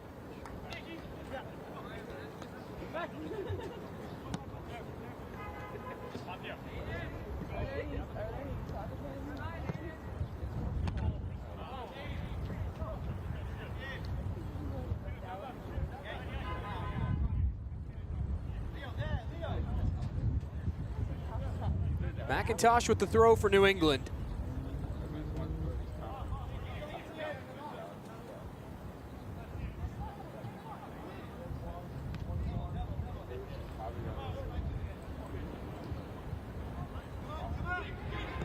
Darlene lifts it ahead.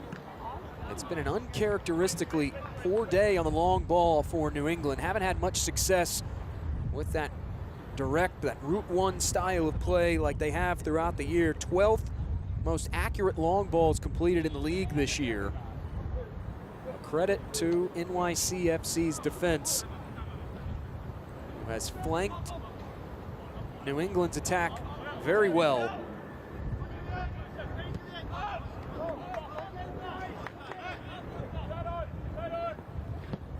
Because of NYCFC's commitment to their defensive shape, it hasn't left many options going forward consistently enough for New England.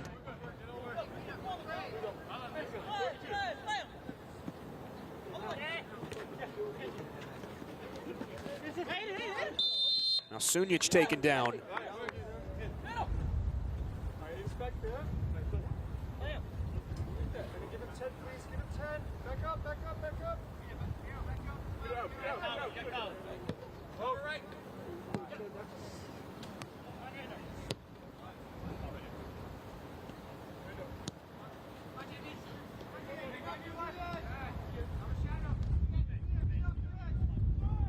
Coming up on the 80th minute, still no score in this contest. 3 shots on target for New York, 2 for New England. Both of those shots on target for New England coming in this second half. As Elias taken down. The second halves have been a sticking point all year long for NYCFC. On display once again against Chicago Fire 2. Matt Pilkington said that his team just needs to start putting matches away. That hacked out of play by Aiden O'Reilly. It will be an NYCFC throw in, quickly tossed back in.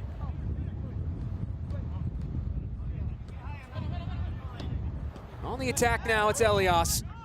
His pass intercepted. Diaz. Ball was a bit behind him. Now Sunic trying to fight challenges off as Yearwoth sends him to the turf. No whistle. Elias lifts it ahead. Julian Locker with it, edge of the area. Still Locker. Trying to knife his way through, now rolling right toward the gloves of Maxwell Weinstein.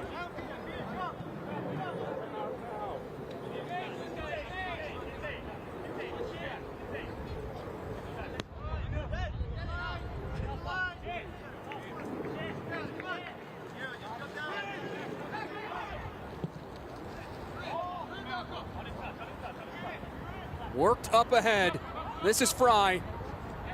A touch on the move. Fry gets it back. Still Malcolm Fry. Tries to center right at Alex Rando. The few times this afternoon that New England has had success utilizing long passes, and you see why it's such an important part of Richie Williams' game plan for this New England Revolution side. The way they're able to break lines and get in behind when those long passes are working in their favor, it really opens things up for New England Revolution 2. NYCFC, though, they've had an answer for that long passing game of New England, who's back on it now. It's ahead to Diaz. Diaz muscled off the ball initially. He'll pull it back in. Diaz has a go, just misses the near post. Took a deflection on its way toward goal, and it's a corner one for New England.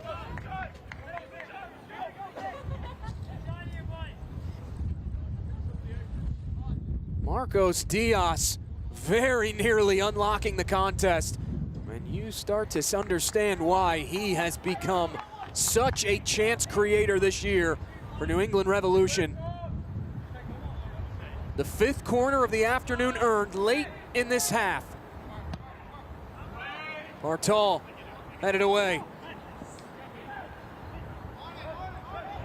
It falls to Darlene. Second ball served in. Out comes Rando. Well read. Quick reaction time for the former Virginia Cavalier.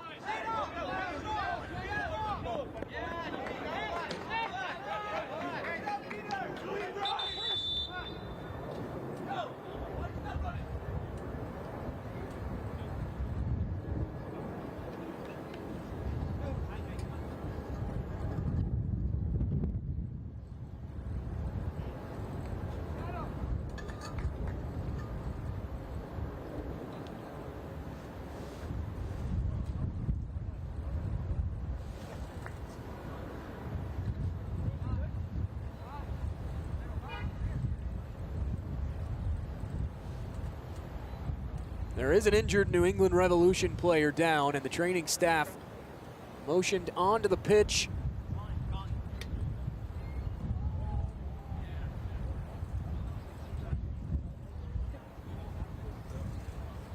Gabe Darlene, signed in February, the former Monmouth man at the collegiate level, being checked out by the New England Revolution training staff. He has been a productive defensive acquisition for Revs 2, averaging 3.5 clearances per 90 minutes this season. Today, his 7th start, 9th appearance of 2025.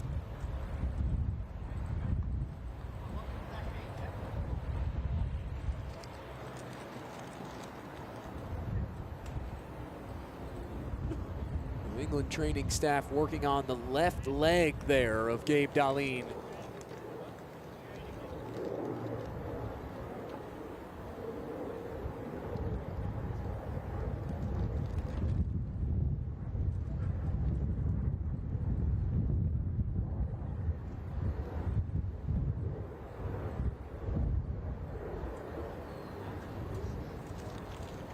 Darlene is still down as New England and NYCFC continue battling out in what has been a scoreless draw to this juncture. Darlene helped back to his feet.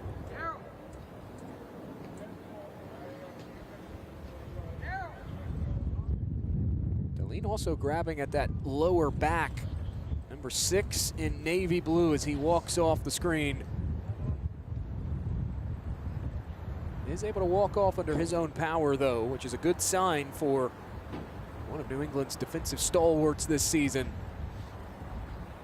Former Colonial Athletic Association Defensive Player of the Year during his time at Monmouth. He was an all-region first-team pick last season at the NCAA level.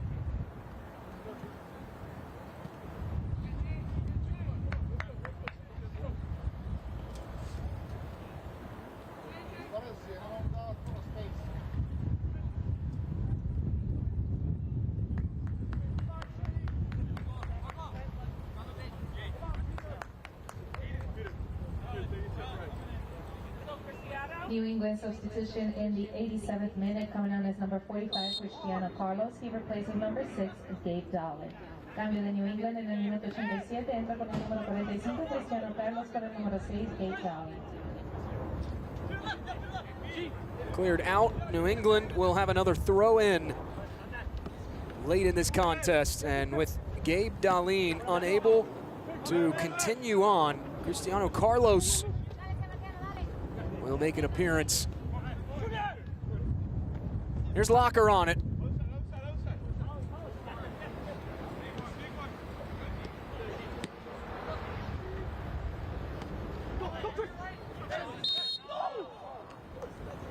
Now a whistle as Max Murray goes down.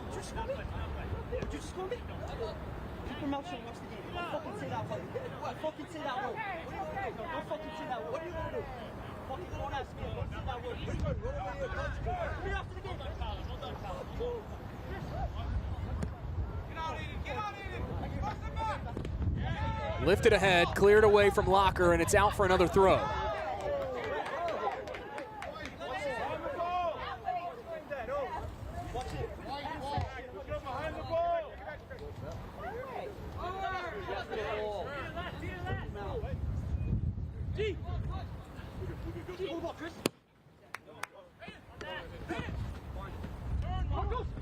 Worked ahead, here's Marcos Diaz.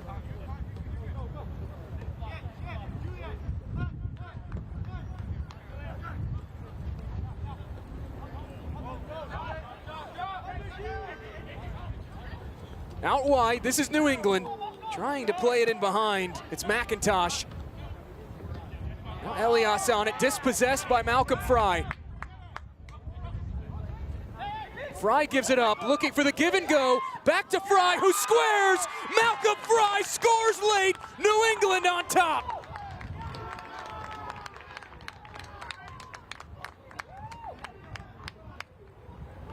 In his season debut, the late match hero, Malcolm Fry, 1-0 New England.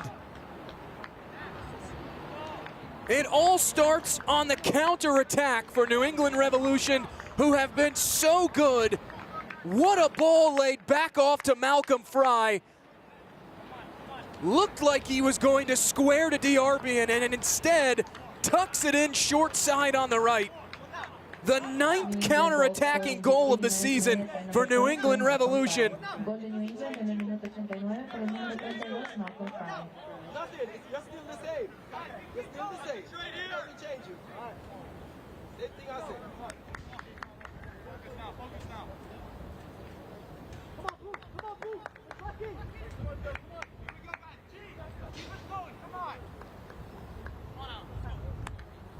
New York City substitution in the Dylan Thomas will come in as a late change for NYC FC.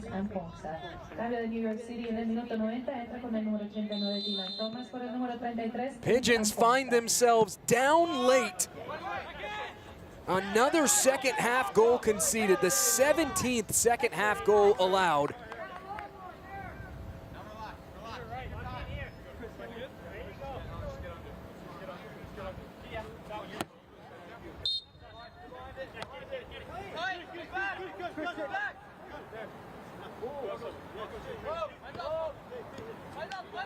In these last two matches, the second half struggles have been so apparent for NYCFC. Now 3 goals conceded in the 80th minute or later in the last 180 minutes for NYCFC2. Officially 9 minutes of stoppage time here at the end of this.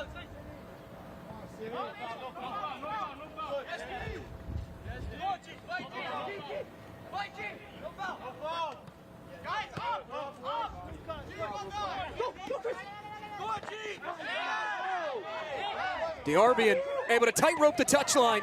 Now breaking out again is New England, looking for more. Here's DeArbian, cuts to his left, lays it off, looking for Diaz. The clearance intercepted by Oyerwath, who turns.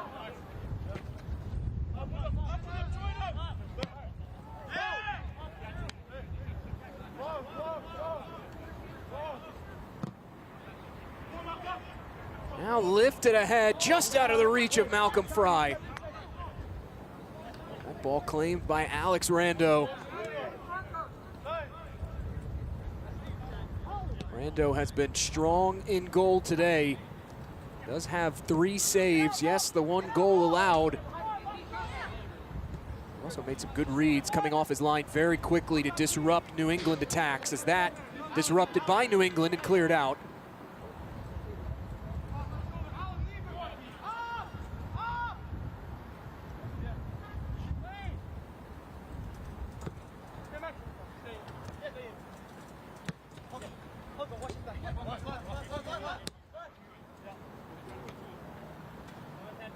NYCFC, they do have late match heroics in their veins.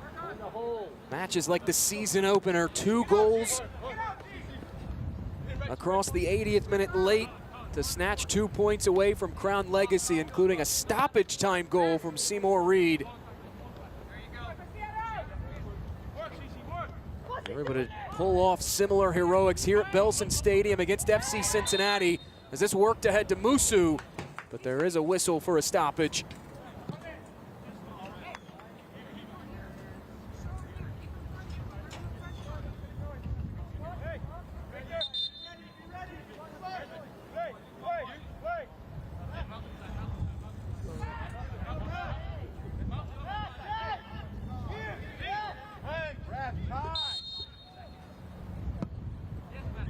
Weinstein gets play back underway with the long cross forward.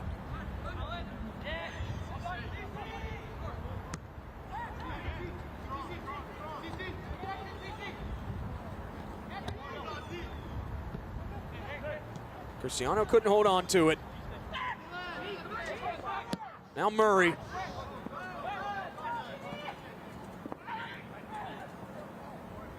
Jairo Elias went down right as Weinstein claimed that ball.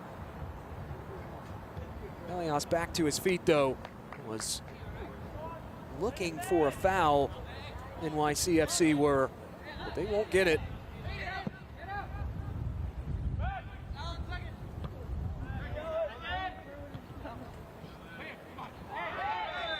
A heavy collision in the midfield.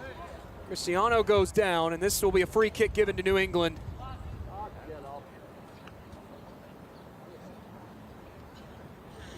The second half for Richie Williams' bunch has been markedly improved from how they played in the first 45 minutes.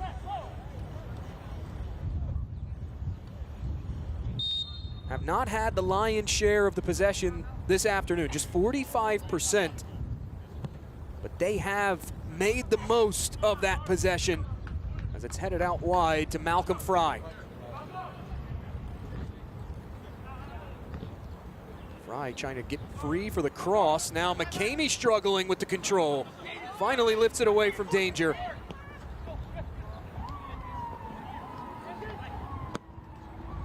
Riley worked it back on. Now booted away for a clearance by NYCFC.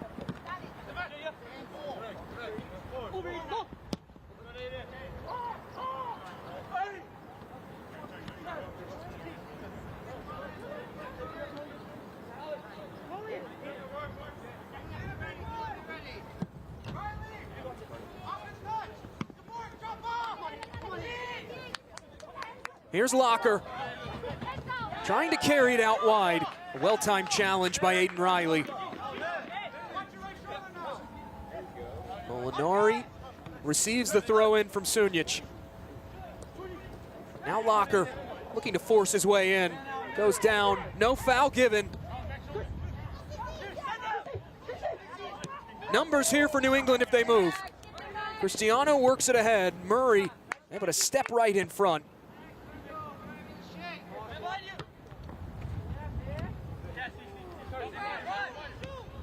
Back ahead, it's Cristiano.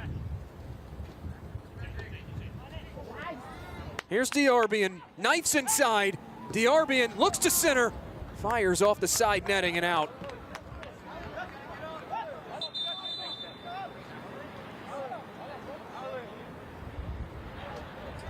Alan O'Yearwath now goes down to the turf for New England Revolution 2. And more trainers called for back on the pitch.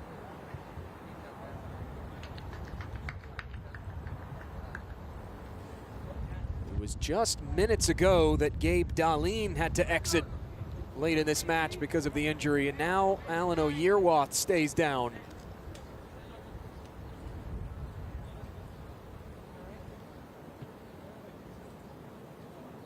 O'Yearwath, the Ugandan, 7th start of 2025. He's been a productive addition for New England this season with the 1 goal.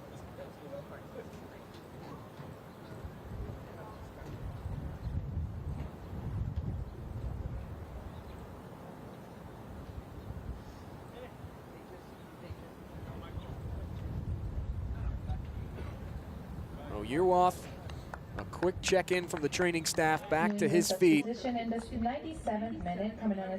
He will be unable to continue on, and New England Revolution will make their 5th change of the day, as Michael Sekulius, the former Virginia Cavalier, New Hampshire Wildcat, will trot onto the pitch.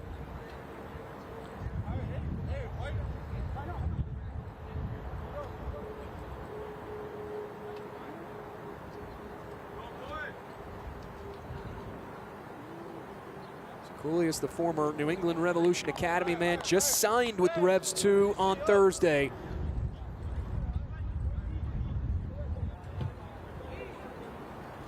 Coming on in a late match situation in place of the injured Alan O'Yearwath.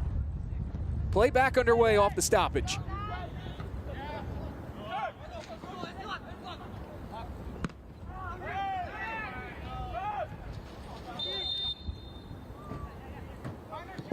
Another whistle as Lucas Sunic slow to get back to his feet behind. It's a free kick given to NYCFC. Trying to pull a rabbit out of a hat late, like they've been able to do so many times this season.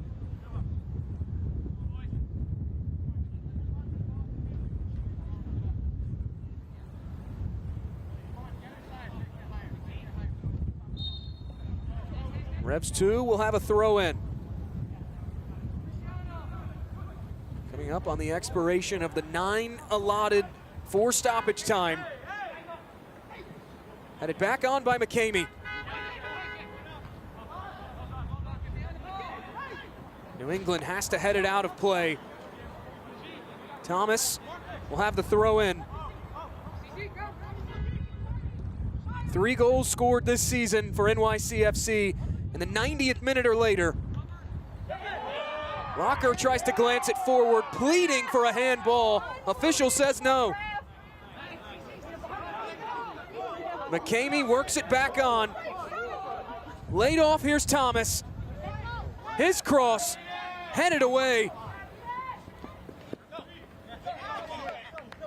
Falling out of play, New England will have a throw in. Rather, New York City.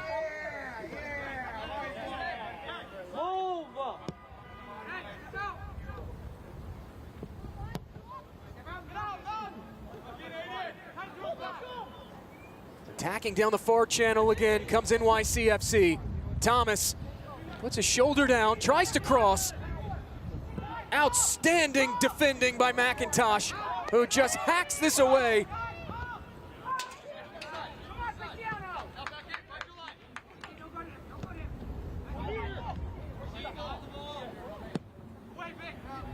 Worked back ahead. Again, booted away for a clearance by New England.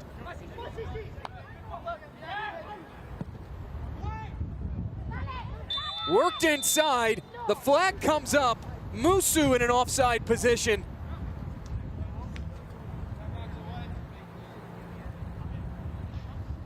A last gasp effort forward, trying to find Sebastiano Musu. Washed away by offside.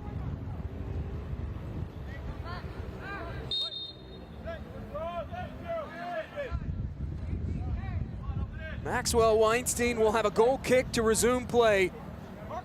Deep into stoppage time here in Queens.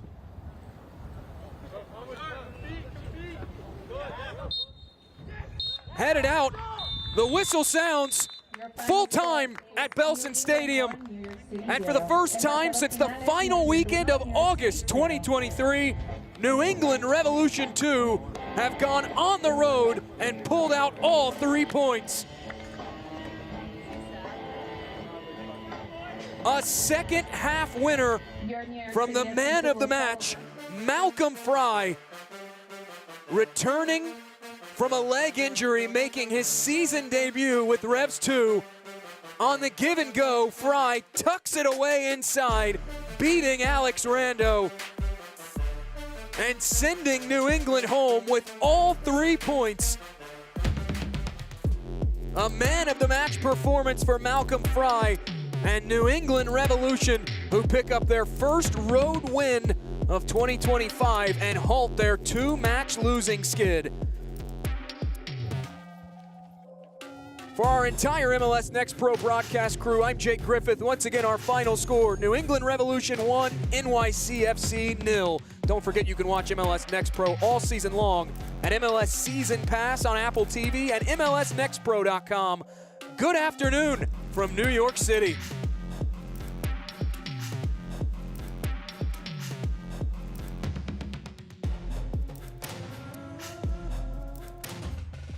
This copyrighted broadcast of Major League Soccer may not be retransmitted, reproduced, or rebroadcast without the express written consent of Major League Soccer.